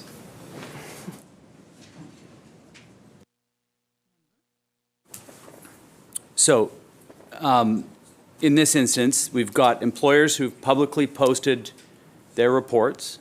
We have the minister suggesting that, or stating that the annual report will be valuable when it, with respect to understanding trends and other statistical analysis. We have no idea, though, what the quality of the data set is. We have no idea if it's 100% of the data set or if it's a fraction, the tiny minority of the data set. And so forever we'll have that question hanging about it. And so just one final question. Is this how our provincial economic forecasts, for example, are delivered? Where the Minister of Finance will stand up and provide the economic forecast of the province, and it's done on a voluntary data set? Or do we ensure that when we're giving a report of the forecast, the economic forecast of our province, that it is got the most fulsome data set that we could possibly use in order to be able to indicate the economic health of our province? Minister. It's entirely out of scope for this legislation, and if the member would like, he's only too happy to come and ask me the same question when I do estimates, if we ever get to it in the legislature. Shall Clause 8 pass? Aye. Shall Clause 9 pass? We'll see the member for Kelowna Mission. Thank you. Thank you, Chair. I'm going to just kind of aggregate some of my questions here in the interest of time, and just ask, sort of generally, how is this section informed by consultations with First Nations?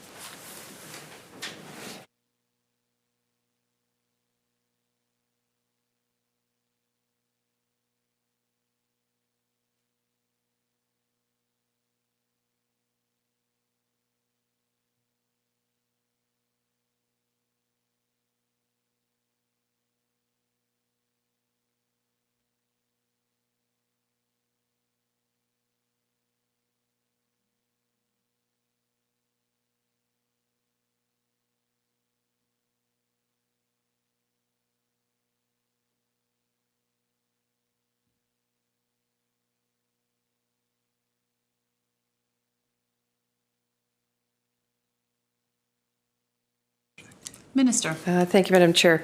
So the pay gap disproportionately affects Indigenous women in BC. So we ensured that we robustly consulted Indigenous peoples in the legislation.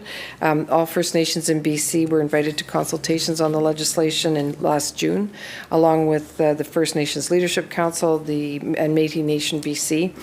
5 First Nations participated in these initial consultations, along with MNBC and the FNLC. In January, we shared consultation drafts of the legislations with FNLBC, MNBC, and Modern Treaty Nations, and the bill includes their feedback. As per our obligations under the Declaration Act, we will continue to consult with Indigenous peoples as we develop regulations under this Act. And in particular, we recognize the sensitivity, the significant sensitivity of potentially asking employers to collect data on Indigenous identity from their employees under the anti-racism data standard in the future. So we are consulting thoroughly with Indigenous partners before introducing any such requirement. Member. Thank you, Minister, for the answer. I guess I'm a little bit unclear because before we had talked about what was going to be reported on, and the only information that's going to be reported on outside of the pay, et cetera, was gender, and that we weren't actually collecting any race-based data at this point. So my question is, how would this actually be relevant then this in terms of the publication of Indigenous data? We wouldn't actually have eyes on that.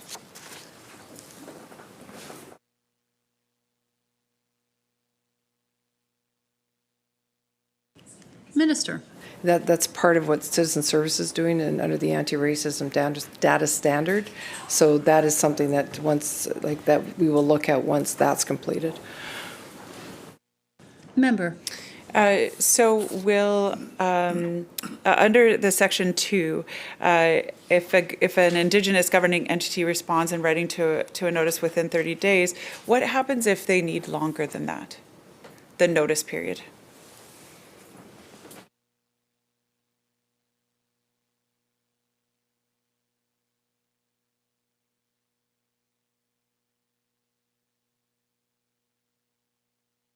Minister. Thank you, Chair. That's consistent with legislation across ministries.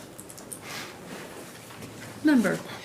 Could the minister give an example of how an Indigenous nation would be consulted on the report?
Minister.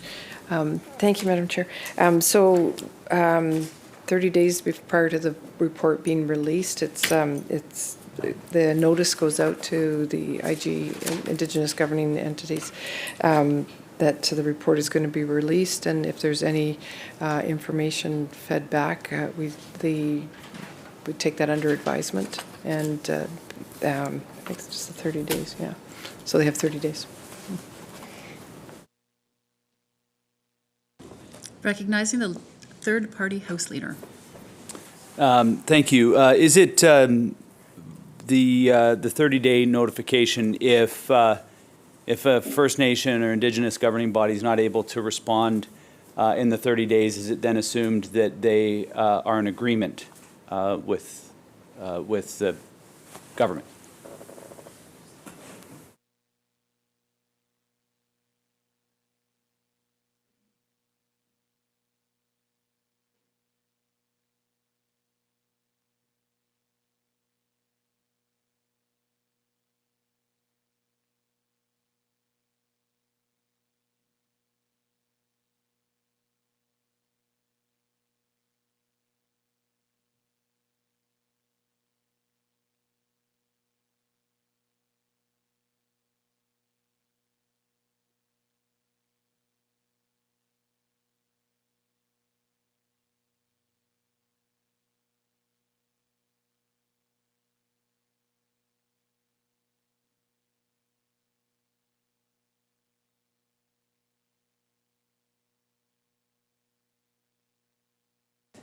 Minister.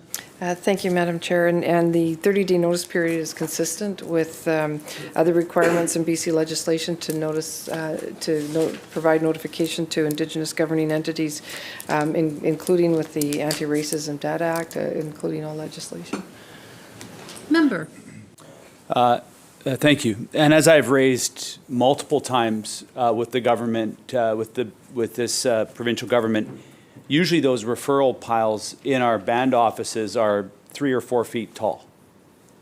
The number of referrals that Indigenous nations receive because the provincial government has made this commitment, which a commitment that I agree with, by the way, but it doesn't reflect, because we've made the referral and because our policy is 30 days, doesn't mean that it's sufficient time. And so the question that I asked, which was not answered, which is, if an Indigenous governing body does not respond within 30 days, is it then the assumption made by the government that that Indigenous governing body is in compliance or agrees with or is okay with it to just proceed?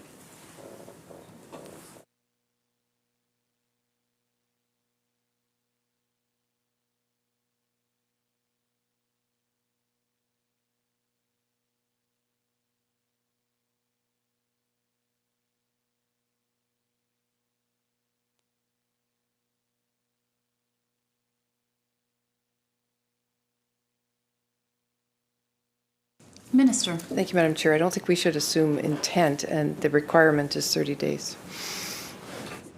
Member. Thank you, Madam Chair. Through you to the Minister, 9 subsection 2 refers to if an Indigenous governing body entity responds in writing, if they get to that referral, which is a big if. I had, in this very room, I had this discussion with the Minister of Indigenous Relations about the challenges that the referral process, that the requirements, not only just from the provincial government, but I think that it's important that the Minister understands that the referrals are coming from all orders of government, all the local governments. If you're an Indigenous governing body in Satanich, for an example, you're getting it from the Islands Trust, from the CRD, from the 3 municipalities, you're getting it from the provincial government, from the federal government. Everyone's got a 30-day response note. So essentially the policy here, and I think that it's important that the Minister and Ministry understands the context, is this is a really, we've asked you to jump and your response need be how high. Otherwise, you're left out of this process. So it's fine to refer back to the fact that this is the government policy, and that provides the provincial government comfort. It provides no comfort with First Nations. And, you know, I don't know what the what the impact of this particular one is, but every time it comes up, in fact, in the minister's former role, back in forests, 60 days was the notice when it came in thinking of fall of 2021 with the forestry pieces. And we talked about just the impact that even 30 extra days. So it is the government policy, unless it's not the government policy and the government decides, the provincial government decides that a new policy, a different number is applicable, then we put 60 days in the legislation. Question with respect to subsection 2, if an Indigenous governing body responds that they want to have consultation, is there funding in place for the Indigenous governing body to then be able to do the technical and legal work that they may be required to do?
Minister. Thank you, Madam Chairs.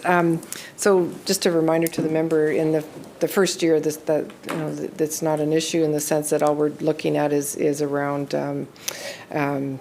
gender.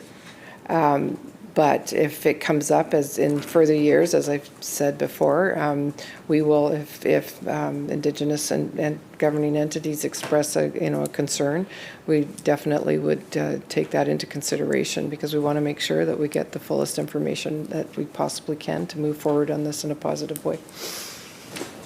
Member. Thank you. And because this act is not going to be reviewed for at least another 5 years, I think these questions are actually important, and the only time to be asking them is now, right? So there is very likely a time before this act gets reviewed that this is important. So is there a budget line item within the Ministry of Finance that helps fund the technical work that Indigenous nations want to do, that is the result, or need to do, I should say, that is the result of the referral from the provincial government with respect to this Bill 13?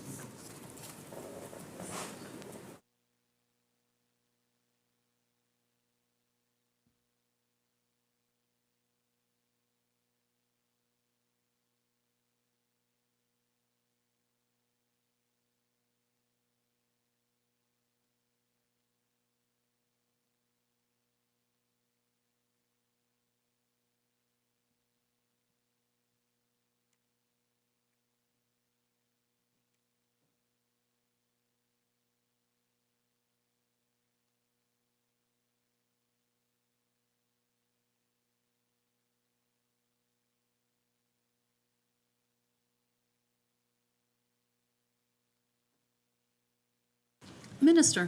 Thank you, Madam Chair. And again, it's a question for more based for estimates, but I understand where the member's coming from, and I know this is a discussion that is happening right now throughout government. Member. So, thank you, Madam Chair. This is not a discussion for budget estimates. We are putting in place a new law in this province that is going to add a requirement to Indigenous nations in this province. So when we put that requirement in place, we better understand what the ramifications of those are. Point of order, just to clarify, point of order. The member asked me a specific question about an item, a line item in the budget.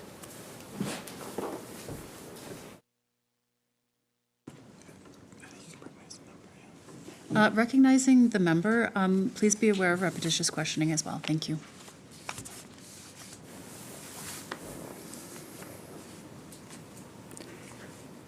This is not a repetitious question. This is understanding the implications that we are putting on Indigenous leaders in this province and recognizing the burden that we are putting on. Everything about this bill is about burdening others. And the burden that a 30-day requirement puts on an Indigenous nation, this is not repetitious. This is not about a budget estimates line item. This is about ensuring that when we put a burden on an Indigenous chief and council, leaders in our communities, that they have they're the only leaders in this province that are required to volunteer their work. We ask them to volunteer their work if we don't have the financial capacity for them to be able to respond within the 30-day timeline. And it's been made very clear that if they can't respond in the 30-day timeline, then we assume that they agree. Because we just steamroll ahead. So when I'm asking the question as to whether or not this minister, who's putting a requirement on Indigenous leaders in this province to respond and to jump when the minister says jump, that we have the ability to also be able to finance the legal and technical requirements that we may be putting on them. Everything else is a distraction about this. And I want it to be considered, and I want it to be noted, and I want it to be answered in the affirmative, that when we are putting a 30-day requirement for Indigenous nations to do their technical work, to ensure that because that's what we are creating in this section, that we have the resources in place to be able to support them, because there is no revenue streams in many First Nations to be able to do this. And we might think, as we are the keepers of the public purse here and are able to fund absolutely anything that we want to fund when we want to fund it, that this is absolutely fine to do it. But I have been on the receiving end of the other side of this, and the incredible frustration, anger, and yet worse, sadness that is feeling because of this, as the minister stands up and so easily says, this is government policy. You know that this same government policy of 30-day notice allowed for a house to be built on top of Indigenous grave sites. I understand that likely is not going to be a part of the debate of this, but that is the result of the 30-day notification period. That if an Indigenous nation can't get to it, if they don't have the revenue and the resources to be able to get to it, that's the outcome. The result of that one, by the way, was a $5 million expenditure on the behalf of the taxpayers of British Columbia to buy that island back. A complete and total waste. And so what I'm doing in this part of this debate is ensuring that we're not wasting the time of Indigenous leaders in this province, which we have found a way to do. And that we are not placing an unnecessary burden on them as we are doing our best to try to not place a burden on anybody else.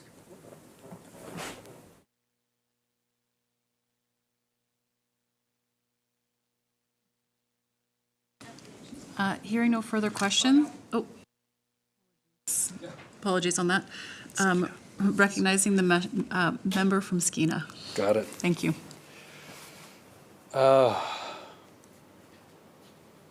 I understand this is committee stage. It's not estimates, but we are debating a bill. And and the bill is the Pay Transparency Act. And we're talking about, well, specifically the House Leader of the third party, the Green Party, is pointing out the consultation that was laid out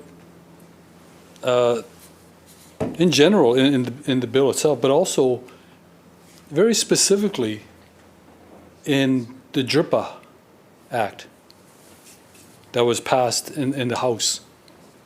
And and I warned the minister about this, I warned the government about this in terms of using that word very loosely, the word consultation. The word consultation is a defined word in case law.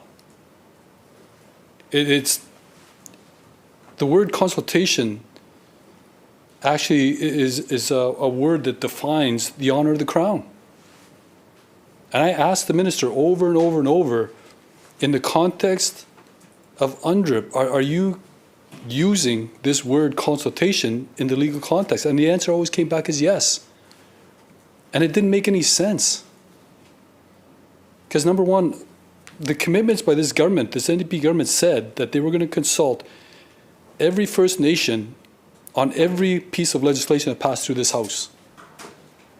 I thought that was unrealistic, especially when you consider a majority of those bills didn't even affect rights and title. Now, what the member of the third party is getting at is that a band council has got a lot on its plate. They're not set up like a local government or a provincial government or a federal government. They've got to be the answer to every single thing that's not only situated within the reserve lands, but also in their region. They've got to deal with a lot of different things. So it's really unfair not to consider what a First Nation council goes through when they receive 20, 30 referrals a week, and they do not have any capacity funding to go with that. Because it doesn't just stop there when a First Nation council receives a referral from government or a notice of a referral that may come later. A band council's got more responsibilities if they choose to follow up on the request of a government to communicate their issues with a bill. For instance, and I know a lot of First Nations would not have done their due diligence in terms of this bill, pay transparency. But if they did, they would have to go out and find a lawyer, a labor lawyer, or maybe a human rights lawyer. They would have to find that expertise and hire them. And some of these lawyers, at a minimum, charge you $300 an hour. There's no way for a band to pay that, especially if they don't have a band fortunate like mine to have a revenue stream apart from the Indian Act. If it goes to a second stage, they've also got to spend hours of council time debating it. If it goes beyond that, if they need more information, they've got to go to the community. And they've got to carry out their own consultation. Now, in my case, Chief Counsel of Haida Nation, I committed myself on every single issue related to rights and title issues and economic development issues to reach out to every band member in person, by email, by Facebook, everything I could think of. But my band members lived all over BC and Canada. So I had to set up meetings in Vancouver, Victoria, Prince Rupert, Terrace, Kitimat Village. It costs a lot of money. So well, I think at the basis of what the House Leader of the third party is getting at is, if this is going to carry on with every single piece of legislation that's going to actually get forwarded to First Nations, is there any commitment from this government to at least understand that there's got to be capacity development dollars associated with those bills? And specifically, I guess in this case, is there any capacity dollars available or will be available to any First Nations, which, mind you, there's 203 in BC or 204, depending on which count you take. Will there be any capacity dollars forwarded to the First Nations and offered to First Nations if they want to do a full consultation on a bill such as the Pay Transparency Act? Minister. For his input. Full consultation was done prior to the bill. It started last June. Started with letters were sent out to contact was made with all 204 nations. It was also made with the FNLC, with the Métis Nation BC, as well as treaty nations. Some nations responded, some didn't. When the legislation was again being drafted in January, letters were sent, or contact was done again. Significant consultation and discussions were had with FNLC, with Métis Nation BC, and with treaty nations, as well as some nations that chose to respond. As a government, we're well aware of the issues with capacity funding for nations. We recognize the difficulties that it has caused. Well aware of it from my previous experience in children and family, and very well aware of it from my experiences under forestry. So we are looking at how we can address that issue. I'm not at liberty to divulge that information right now, but you can rest assured that we are well aware of it and are looking to see how we can ensure that nations have the capacity to deal with the legislation when it comes to the issues under DRIPA. And I thank the member for his input. At this point, I'm going to call a 5-minute recess. If everybody could be back in their seats at, I've got 5:01, if everybody could be back and ready to go at 5:06, that would be great.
Call Committee of the Whole on Bill 13, Pay Transparency Act back to order.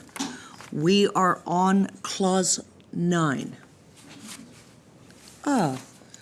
Member from Kelowna Mission. Thank you so much, Chair. And just to the Minister, just to clarify on Clause 9 and maybe wrap it up, will every Indigenous nation be required or be consulted with on every report on a yearly basis, or only when the rights or interests could be affected by the publication of the report?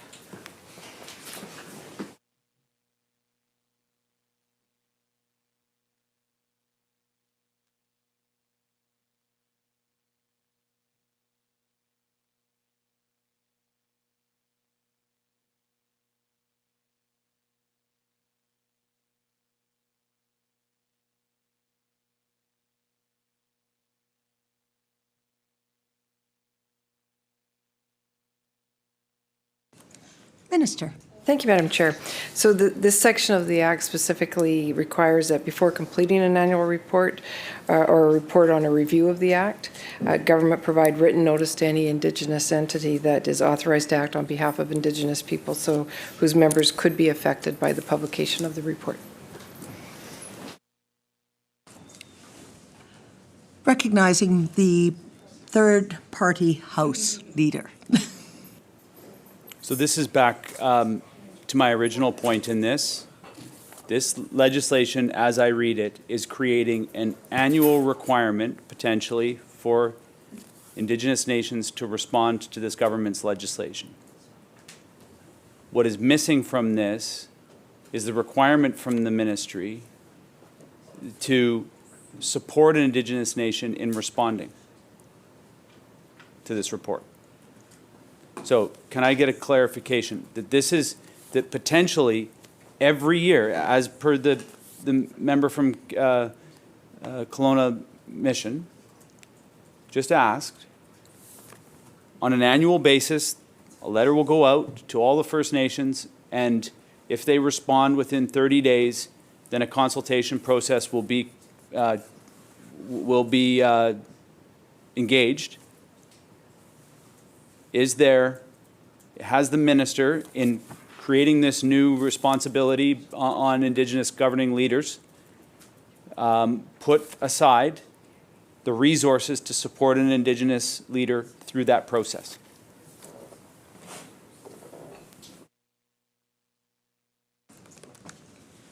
Minister. Thank you, Madam Chair. So at this time, no, not in this year's budget, because it's not expected that the consultation isn't going to happen, if it's going to happen, until next year. So that would be a matter to decide for next year's budget. Member. Appreciate the response. Thank you. Unfortunately, we are passing a law here in this process that I have some, I don't have discomfort with the consultation process. I have discomfort with the fact that there may or may not be support for Indigenous nations to actually adequately engage in this. Because I mean, we quite thoughtfully created Clause 9, but we ignored the ramifications that Clause 9 has on Indigenous people. All we did was thought about, in this institution, in our classically colonial mindset, how this impacts us. We are putting off to another year, potentially, how this is going to impact Indigenous people. And it will come up with every single bill. This is now a requirement due to the DRIPA, as my relative from Skeena has noted. And as we put this in, this question is going to be exhausted every single time. Does the minister feel that it's a responsible thing to do to force, to create this kind of a clause that then puts the onus on an Indigenous governing body to respond and not provide the resources within this act to those Indigenous governing bodies to actually engage the province as is reflected in the intent of this clause. Minister. Thank you, Madam Speaker. And as I said, this is an issue that is being discussed by government overall, and we'll be providing more information soon. Member. We are creating a law that is going, doesn't matter which government is in place. This government goes, a new government comes in its place. What we are doing is we're creating a law that is applicable every year, no matter what government's in place. We are now leaving to the government that happens to be in place. We're leaving it up to them to determine whether or not they're going to provide the resources that are needed in order to be able to comply with these laws. Does the minister not see that that is a flawed process? Minister. Thank you, Madam Chair. No. Member. I'm going to leave it at this. I would hope that the minister spend more time with Indigenous leaders who have to deal with the reality that these clauses create in Indigenous communities when they have no access to their own source revenue or very limited access to their own source revenue. And they're making a decision about whether or not they're going to take from the youth budget, the elders budget, the healthcare budget, in order to be able to comply with the minister. Or the other decision that they will make is to not participate because they can't afford to do it. And what we're doing is we're creating this requirement in perpetuity as long as this act exists the way it does. What we are not doing at the same time is providing that stable, reliable revenue stream for Indigenous nations to actually be able to engage and consult as is outlined in this act. Minister. For the record, Madam Chair, I just want it to be known, as I have said and continue to say, government as a whole is well aware of the situation, have talked to many Indigenous nations chiefs, have talked to First Nations Leadership Council, have talked to many Indigenous governing bodies who have expressed concerns. We are considering this and we'll have more to announce soon. Shall Clause 9 pass? Shall Clause 10 pass? Member from Kelowna Mission. Thank you, Chair. How many net new FTEs will be tied to the administration of this act?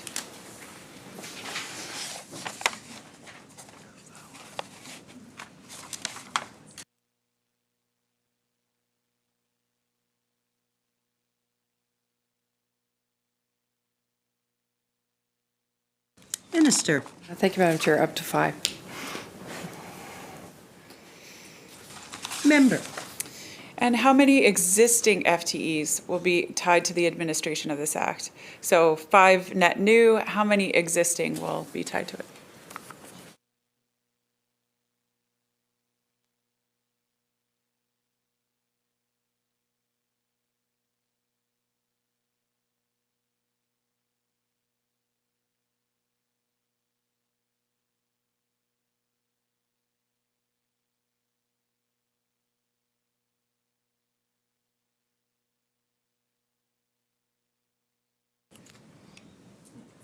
Minister. Thank you, Madam Chair. So the staff said I should be sure to say the GEO is a very small shop. There's up to 7 people that work in the shop, but they also have other responsibilities in other parts of the ministry. Member. So I am assuming by the response then that this will fall under the branch of the Minister of Finance and Gender Equity. Minister. Yes. Member.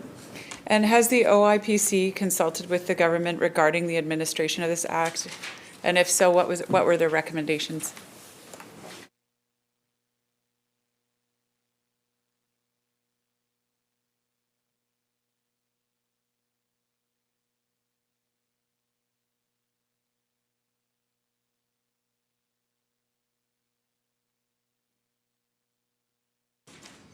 Minister. Yes, they were consulted, thank you, Chair. Yes, they were consulted and they were fine with the act. They just asked to be kept updated on the regulations as they're developed. Member. Thank you, Chair. And under 10E, any other prescribed responsibilities, could the minister describe what some of those potential responsibilities could be?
Minister. Thank you, Chair. So the director will be responsible for providing support to employers to meet their obligations under the Act, and this support will involve providing information on the Act through the website information, responding to employers' questions.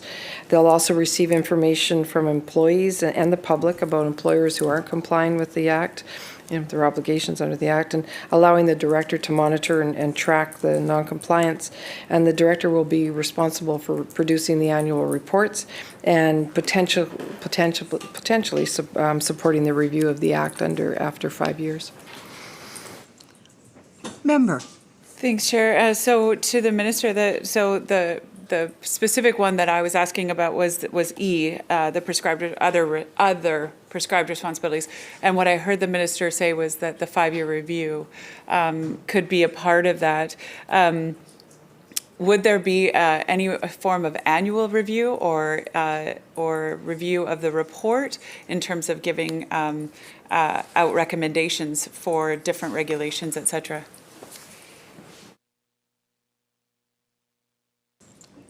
Minister. Yes, potentially that could be taken under consideration as the regulations are being developed and as the Act is rolling out. Yeah, definitely.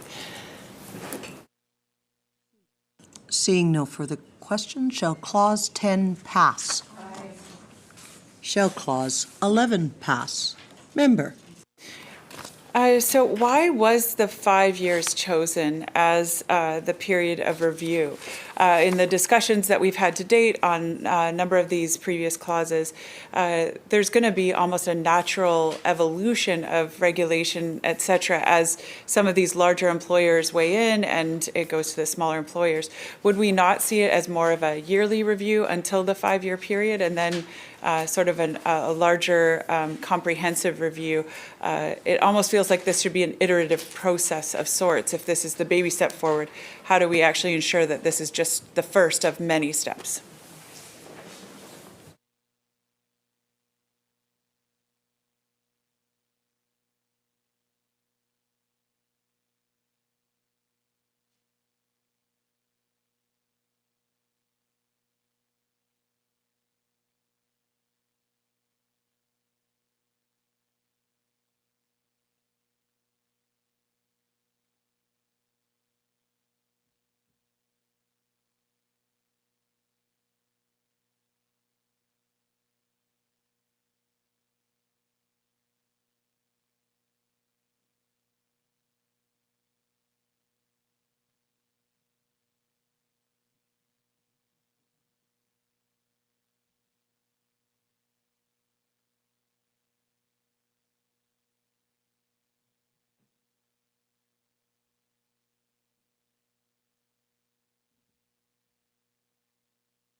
Minister. Thank you, Madam Chair.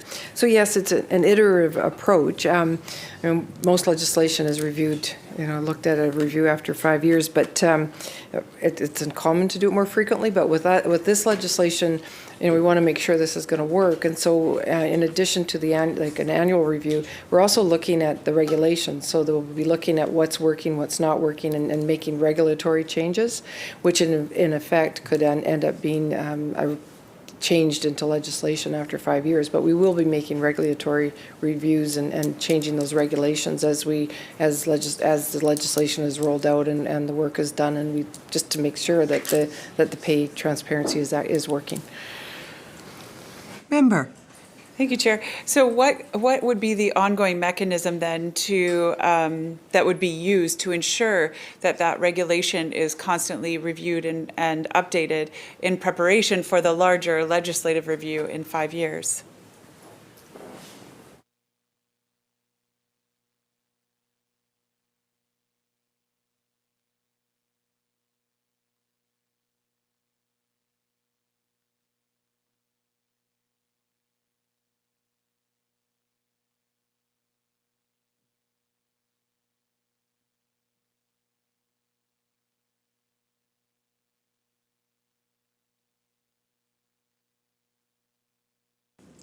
Minister. Thank you, Madam Chair. So it'll include consultation with employers, with employees, with other interested sectors, people that are really passionate about this, that have a deep interest in it.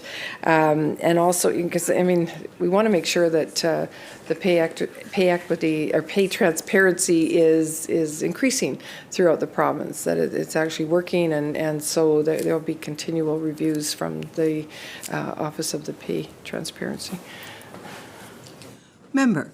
So would it be fair for me to assert that the mechanism to ensure that this legislation is working would be that we would see that actual pay gap close? Is that what the minister is inferring?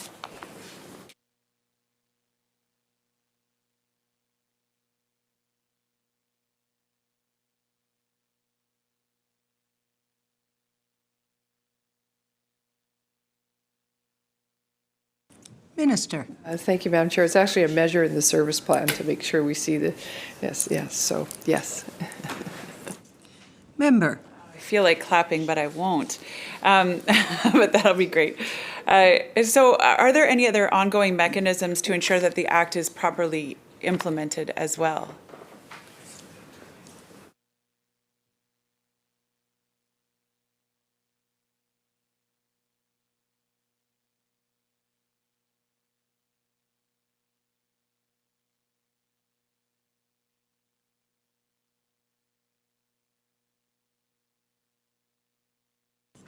Minister. Thank you, Chair. So in addition to everything that I mentioned around making sure we're talking with employers, employees, and other interested groups, we're only happy to take information into consideration if it's going to mean that it's going to make this work.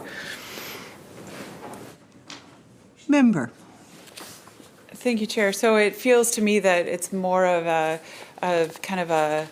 looser sort of collaboration process rather than anything sort of formalized in terms of understanding an actual mechanism that would be described within regulation to ensure that the Act is properly implemented.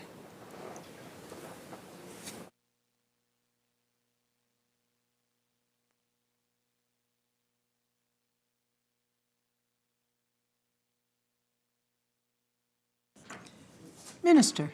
Madam Chair, well, we haven't got to the we're going to produce the regulations and be looking at a more formal opportunity for reporting, like that could be part of the regulations, but that'll be coming out as the regulations are developed. Member.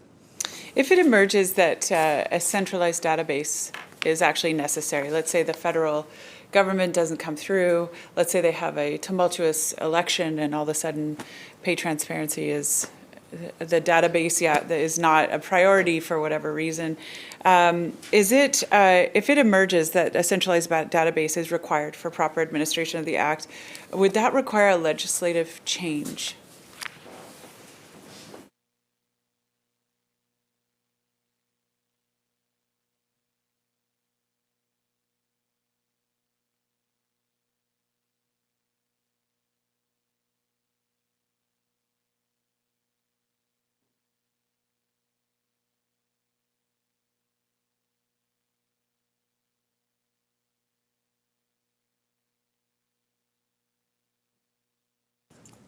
Minister. Thank you, Madam Chair. And I mean, it's something that we want to make sure that happens, and is why we're having the discussions with the federal government. But it would, if something like that, as a member suggesting, did happen, we'd certainly take that under consideration and look at what we need to do as an entity to ensure that it does happen. Member. So is it safe to say that, that the minister considers that centralized database as a necessary part of that data collection and information sharing in order to actually move pay transparency towards pay equity?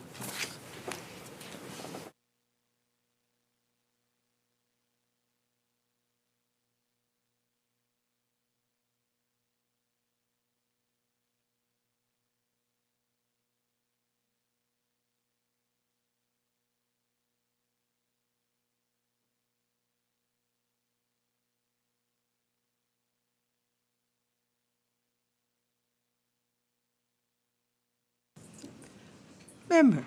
Thank you, Madam Chair. And like, we truly believe that the act of people disclosing, the whole pay transparency process will ensure that employers move forward on this. So we believe that's going to happen. To have that database is something we're talking about with the federal government, and hopefully, because some jurisdictions have and some don't. So we'll see how we'll take that under advisement, though. Member. I think that's thank you for for taking it under advisement. I mean, I'm going to crystal ball here a little bit and maybe hope, just somewhat, in that if the federal government or if other jurisdictions across Canada actually brought forward more and more pay transparency legislation, is there a way that this piece of legislation could actually harmonize somewhat on a federal level, on a multi-provincial level, in a way that would allow greater data sharing, more information, and actually help to move the cause of pay transparency forward just a little bit faster?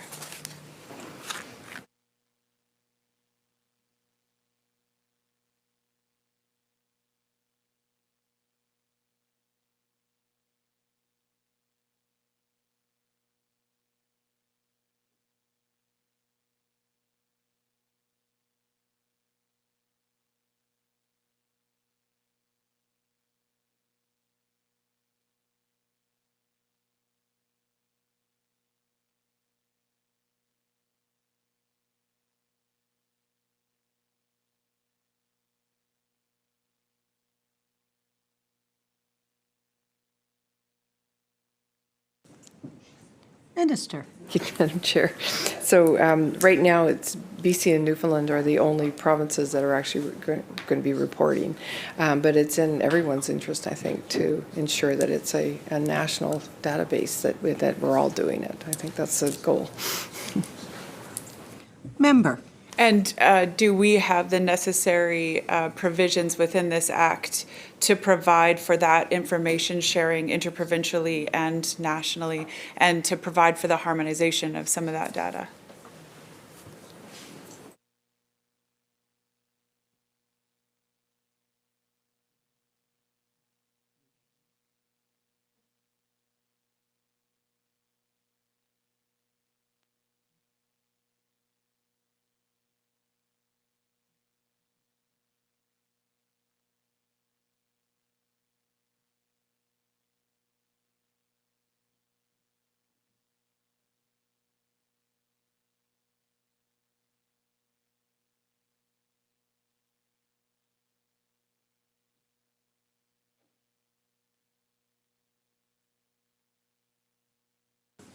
Minister. Thank you, Madam Chair. The staff are very cautious about we're moving towards legislation. But I mean, I think it's a goal to ensure that we have pay transparency across the country. Member. Thank you. And my goal in that line of question was just to make sure that we don't have to wait 5 years for then a review, and then another, to make sure that we have what is required for that type of, let's say, acceleration within the cause nationally, to make sure that we already have that embedded inside of this particular act. And I am understanding from the minister that yes, indeed, this act would provide for that, and we could move forward without having to do that 5-year legislative review. Is that correct?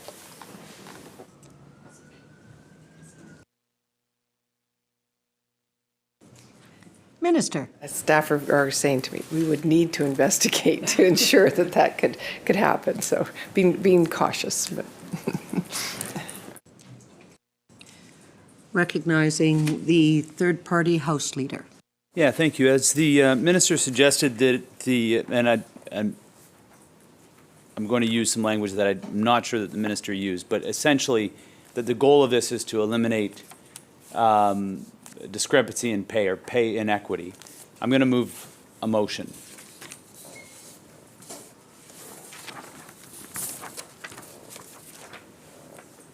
Or an amendment, sorry. Move an amendment. Are you anticipating speaking to the amendment? Yes, I can speak to it right now, and then you can determine whether it's in order.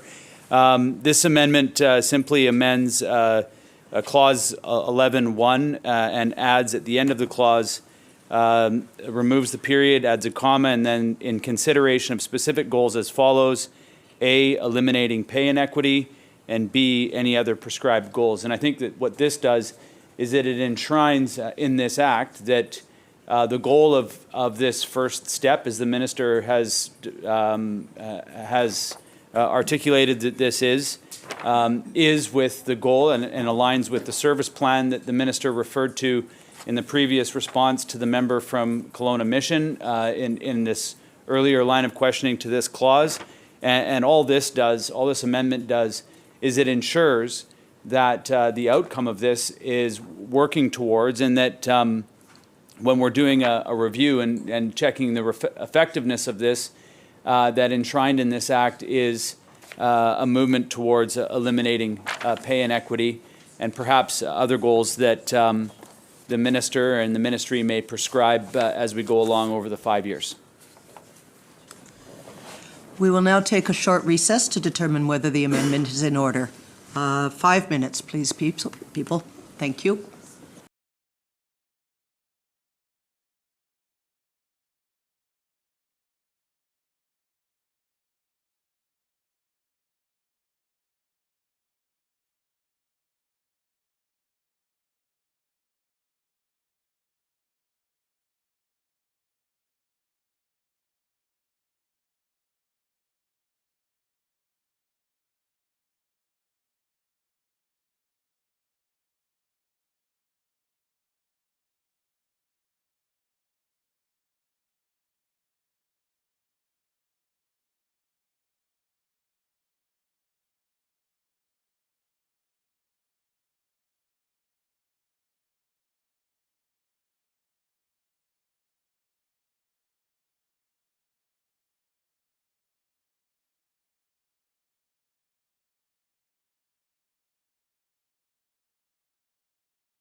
Committee of the Whole on Bill 13, Pay Transparency Act, back to order. We are on Clause 11, and I have reviewed the motion and amendment from the third-party House Leader, and the motion is in order. I invite any member who would like to speak to the amendment to have that opportunity at this time. Minister. I appreciate the members' efforts that went into preparing this amendment, and we will not be supporting this as pay transparency remains a critical first step to address the gender pay gap and has been effective in many jurisdictions. The proposed amendment broadens those goals, and as we introduce these measures in BC, we remain committed to evaluating their effectiveness and closing the gender pay gap, and we'll review the opportunity for further pay equity measures going forward.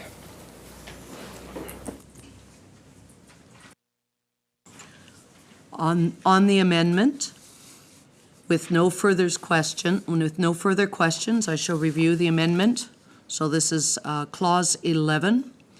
At the end of regulations, it will say, in consideration of specific goals as follows: A, eliminating pay inequity; B, any other prescribed goals. Shall the amendment pass? Nay.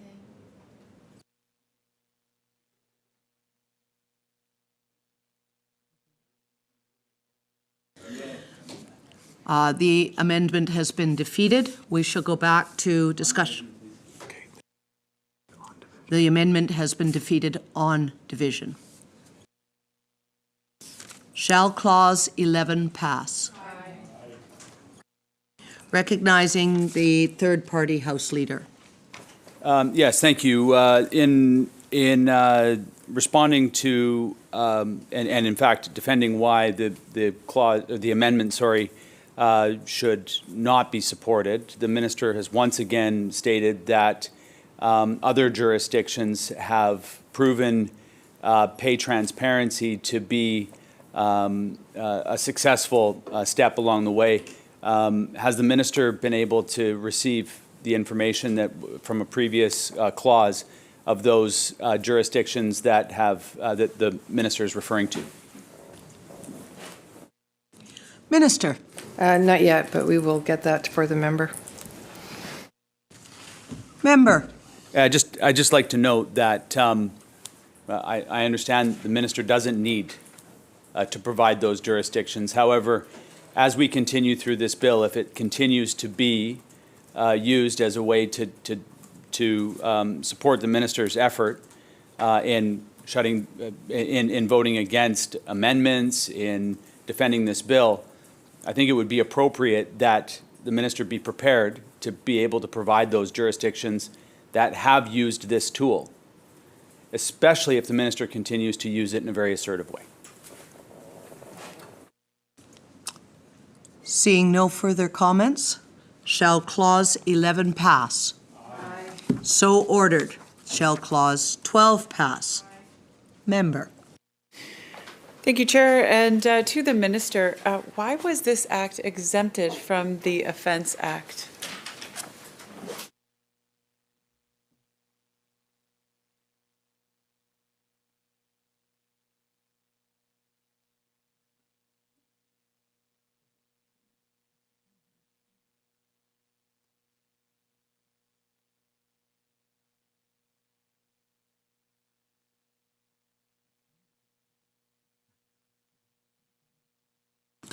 Minister.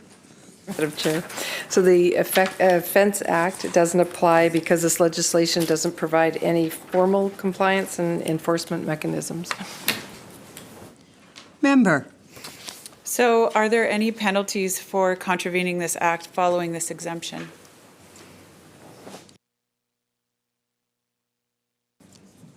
Minister. Thank you, Chair. No, there's no penalties. Member.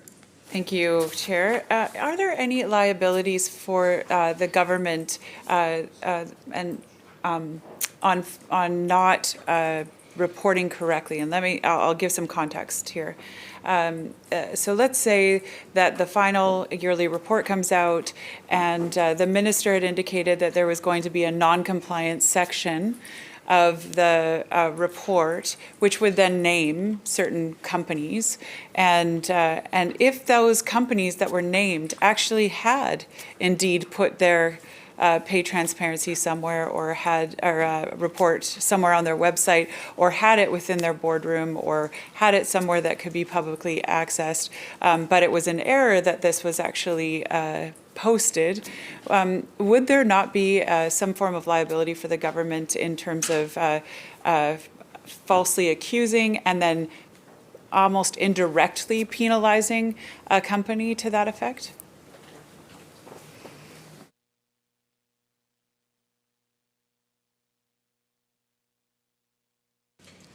Minister. Thank you, Madam Chair. And due diligence would be done, and companies would not be specifically named unless the office was absolutely sure.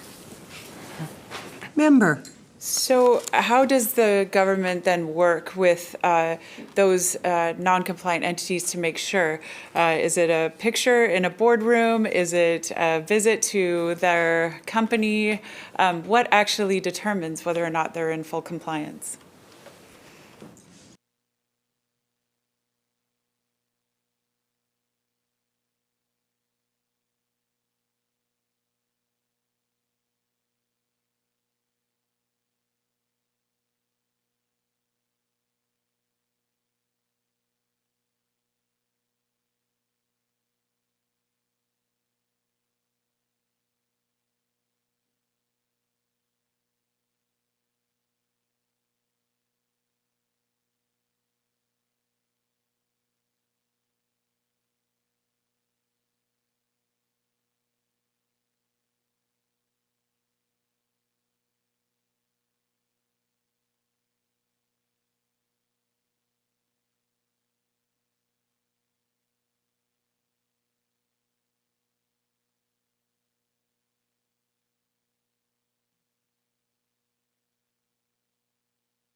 Minister. Thank you, Madam Chair. So again, Clause 12 is about the Offence Act, and because there's not formal compliance and enforcement mechanisms, the Act is looking at ensuring that public education, positive education is done with employers, and if a company is actually mentioned in the report as non-compliant, the office will reach out to them, will work with them to bring them into compliance and to make sure that they're going to follow the legislation. Member. So how does then the office bring those non-compliant companies into compliance without the penalties that are now not applicable?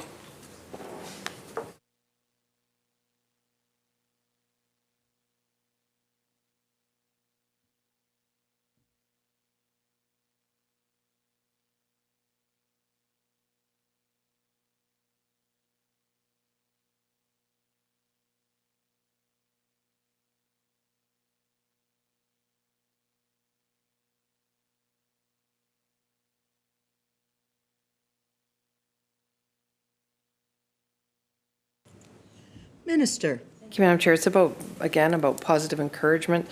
It's also reputational risk. I mean, the member referred earlier to ESG, and there is substantial amount of interest in ESG. And it doesn't matter where I go or who I talk to, investors, bankers, chambers of commerce, board of trade, they're talking about ESG now.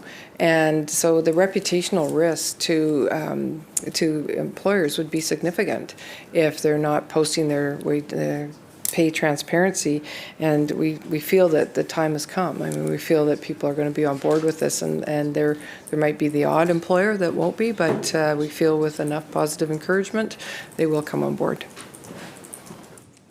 Member.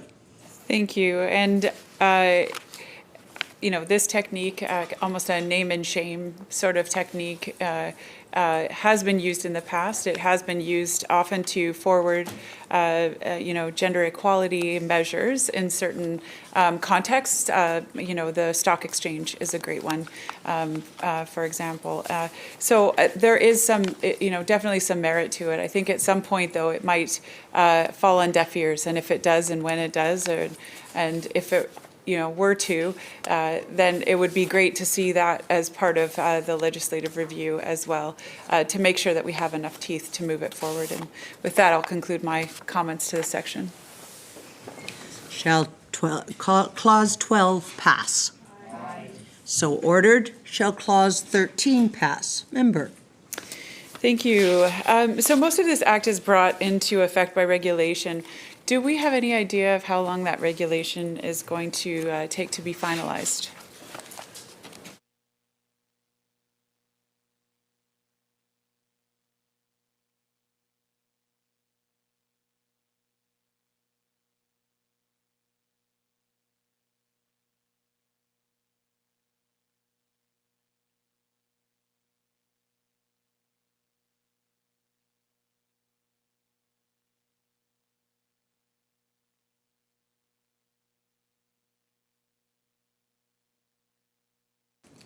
Minister? Thank you, Madam Chair. So the main goal is to get the reporting regulation, that mechanism done as quickly as possible. We're hoping to have that done by the fall, but we want to make sure we're having those conversations with employers and other groups.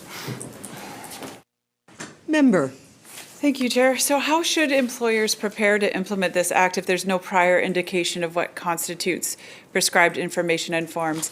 Obviously, we're starting with the largest Crown Corps and the biggest ones.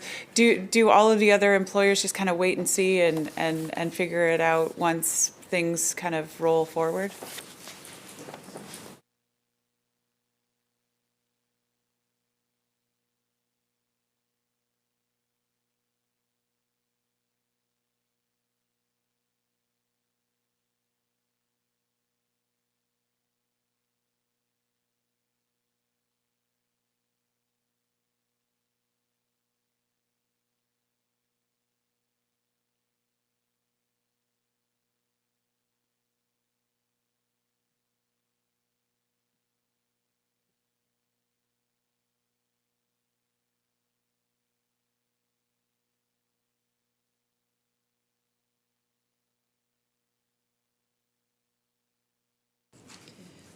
Minister? Thank you, Madam Chair. So some of it's already started. I mean, the ministry is in discussions with the 6 Crown corporations and the Public Service Agency. So those are being developed and working in consultation with those groups. So they will hopefully be in place. As we said, we'd like them in place by the fall. So those will be in place for a full year before the next round of employers come on board. But the discussions will start with the next round of employers once this one has been done, to say this is what we've done with this group. Now we want to make sure it's going to work for you as well, because there could be some idiosyncrasies between the very, very large Crowns or PSA that might not be with smaller organizations. But we will use the information gathered and how we're working, how that's going to work to define how we keep moving in that direction. But it's an ongoing process. Member? Thank you, Chair. And, I know that even when this bill first came out, my phone kind of blew up and with employers, very curious and concerned, right? Just yet another layer of regulation that they're trying to comply with, right? So, I would just ask that the minister consider, keeping everyone informed of when those regulatory processes are coming up, simply because this will no longer be in front of us. So, as we move forward, just to have those consultative processes as fulsome as possible would be great. So letting us all know how to get others engaged with that process would be awesome. I'm going to go a little bit more specific to 13.2a and just ask what types of pay would be exempted from the definition of pay under this clause.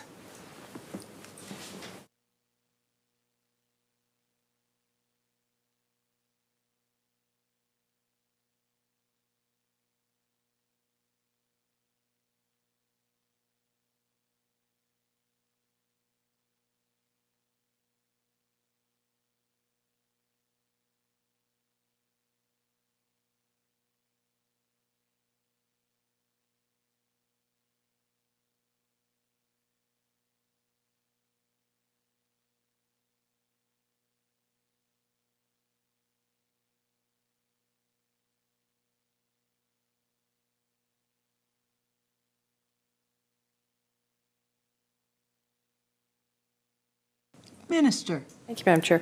So we anticipate some minor adjustments in the regulations to the definition of pay health benefits, and other non-monetary employment benefits will likely be excluded from the definition due to the difficulties in comparing these to across employers, as they may differ widely. This would also create difficulties in making comparisons with federal and international pay gap figures, which typically don't include non-monetary benefits. Member. Thank you, Chair, and thank you to the Minister. So, I mean, the Minister kind of raised a point that we had discussed a little bit earlier as well, is just how do you quantify some of those non-monetary benefits, whether it be health benefits or, or amazing Christmas parties. I mean, how do you quantify, and I use that somewhat facetiously, but how do you quantify some of those intangible benefits, or put an actual monetary figure on, let's say, a health benefit that might be incredibly onerous for a company of 50 to provide, whereas a Crown Corp with an employee base of 19,000 would have a much easier time providing, just because of the economy of scale.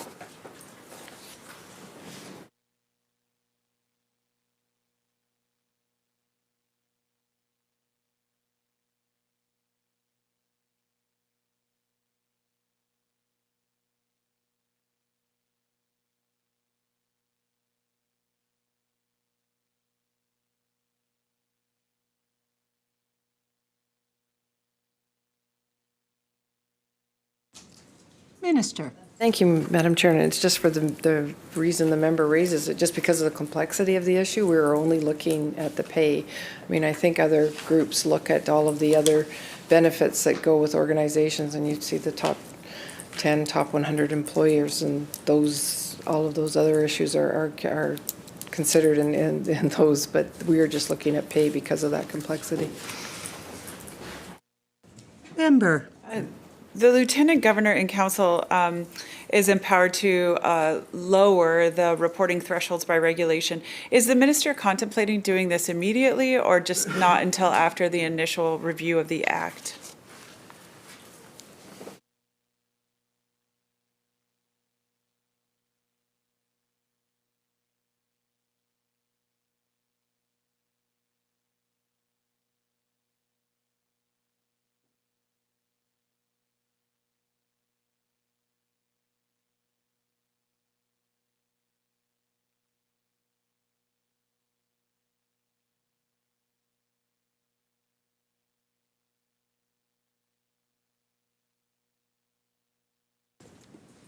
Minister.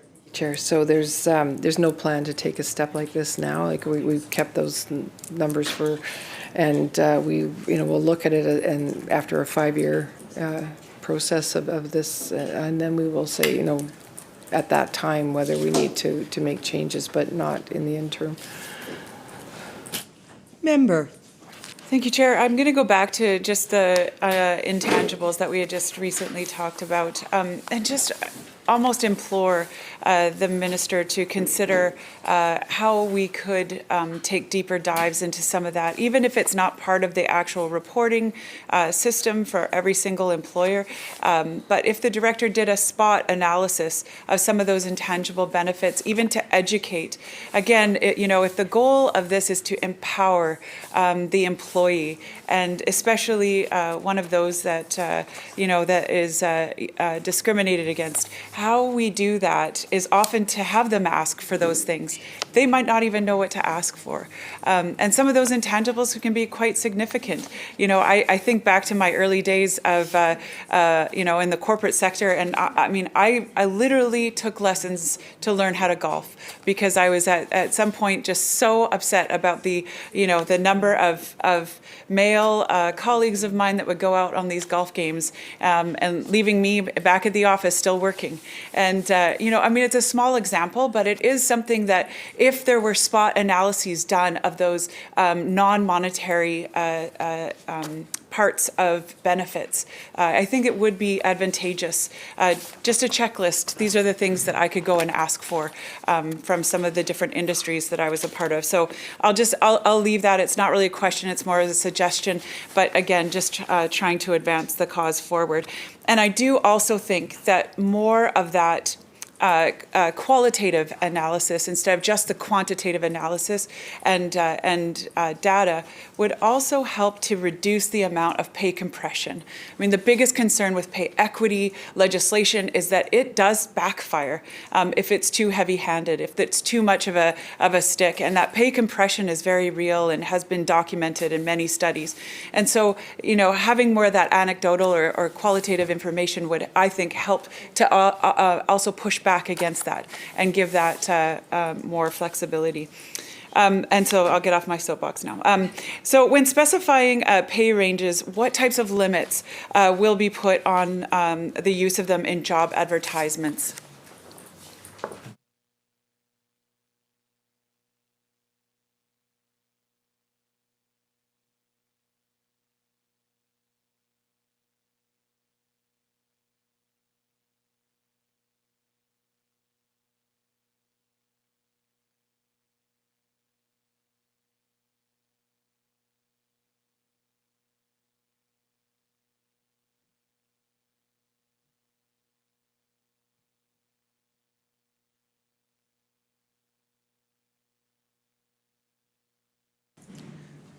Minister. Thank you. So the Act doesn't specify what an appropriate range should be. And at this time, we're giving employers the responsibility to determine what ranges make sense for the individual circumstances. And we are optimistic that they will approach the new requirement responsibly. But should we need to in the future, the Act does enable us to pass a regulation to specify limitations on the range. And the Director of Pay Transparency will actively monitor this and make recommendations to me if needed. Member. Thank you so much, Chair. And just to go back to part of what the minister answered 2 questions ago, and that is just how businesses are being consulted. As the Crown Corps are taking the charge on this this fall, will businesses begin that consultative process immediately, like starting right now, in terms of, yes, it will be still 2 years ahead, but in crafting the regulations today, are they being consulted, or is it just the large corporations that are at the table at this point?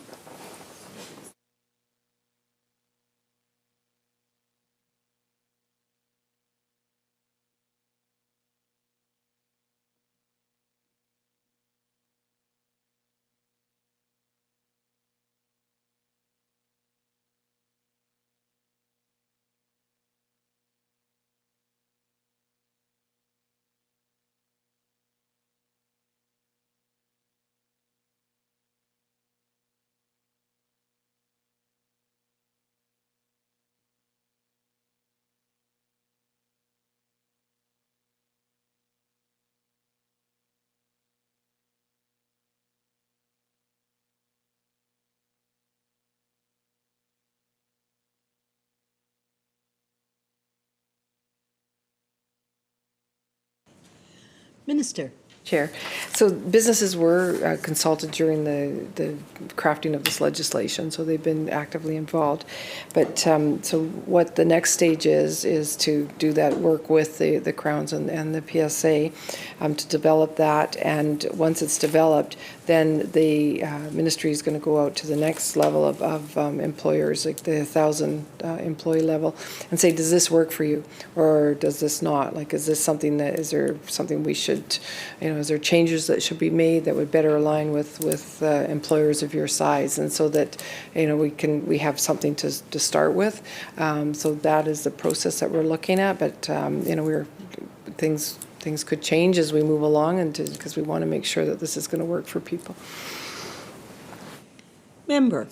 So just to clarify, the regulations are going to be crafted by basically the Crown Corps at this time, and then be altered as each of the different waves of corporations and levels of corporate or sizes of corporations come on board. Is that what I'm to understand from that?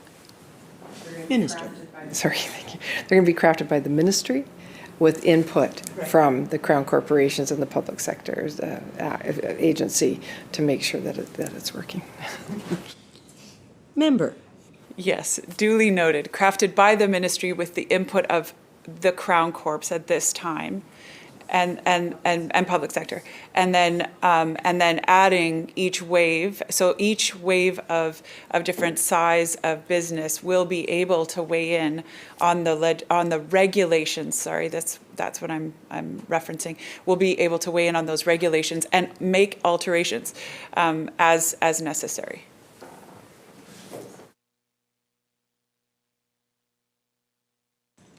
Minister. They'll be able to make recommendations for alterations as necessary. Member. Thank you. And what happens if a regulation works really well for one of the larger employers, but doesn't work really well for the smaller ones?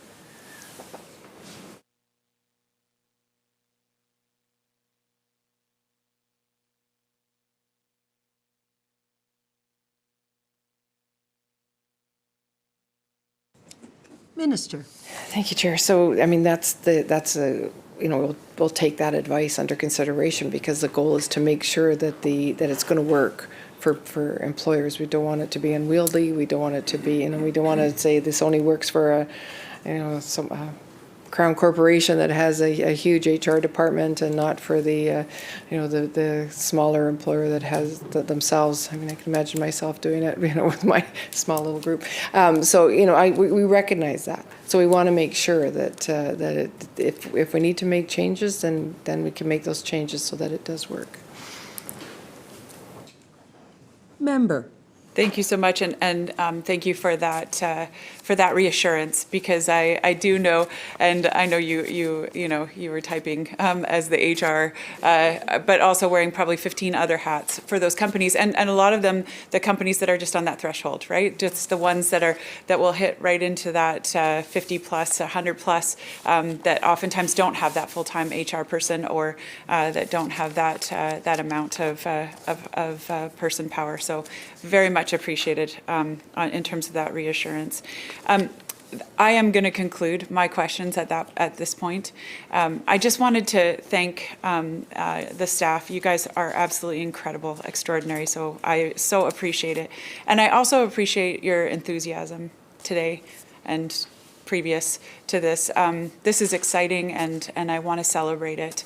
It's almost, I feel like a little bit of a kid in a candy shop, but as a woman that has been in the workforce for 25 years previous to becoming a legislator, I don't like to call myself politician, legislator, honestly, this is something that I have championed, and something that I have called for and called government for. So I just really appreciate the efforts by both of you and you said 7, so the 5 others that are there with your team, but also to the minister and parliamentary secretary. I just so appreciate this small step.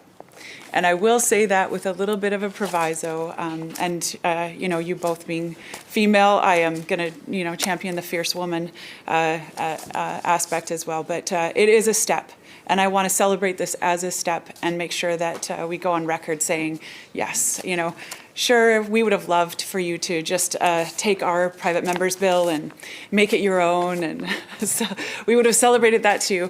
But I do understand that seventh time was the charm. So I look forward to seeing royal assent on this. I do want to just make note that I asked the minister at the beginning what the differences were between the private members bill and this one. And one of the biggest differences was actually that we were collecting the data in a centralized location. And the minister has given reassurances today and previous that that's going to be done either by Canada or by BC, because without that data and without that data being accurate, it's going to be very difficult to know if we're actually making headway on this particular one. So, I just really urge us to focus on how we improve the data, how we make it more usable, how we can continue that carrot for corporations to really move the dial forward, because we don't want pay compression. We don't want the negative aspects of a heavy a heavy-handed pay equity bill, but definitely want to make sure that the dial is still moving forward. So I just thank all of you who were involved in making this happen today. Shall Clause 13 pass? Aye. So ordered. Shall Clause 14 pass? Aye. So ordered. Shall Clause 15 pass? Aye. So ordered. Shall the title pass? Aye. So ordered. Minister, would you like to make any closing remarks? You'll give me that? I also want to thank the member and other members who provided input and questions to this. We are excited, and I think everyone is excited about that. We're moving forward on this. It's incredibly important, and I know the staff, the strong but mighty team, have worked hard on this for a number of years, and there have been other people that have contributed. My predecessor, who is in the gallery here with me today, she a member from Coquitlam and Minister for Post-Secondary and Skills, Future Skills, the SIFs, and of course our Parliamentary Secretary for Gender Equity has been very involved in this as well, and I want to thank her and for all the work done on this too, because I think it's critically important, and I think we can all agree on this moving forward, that it's moving in the right direction, and excited to see employers come on board, because we truly feel they will, and it'll be done in a way that's very positive for everybody. So yes, I agree with the member opposite, so thank her for her comments. And Honourable Chair, I move that the committee rise and report the bill complete without amendment. Members, the question is that the committee rise and report Bill 13 complete without amendment.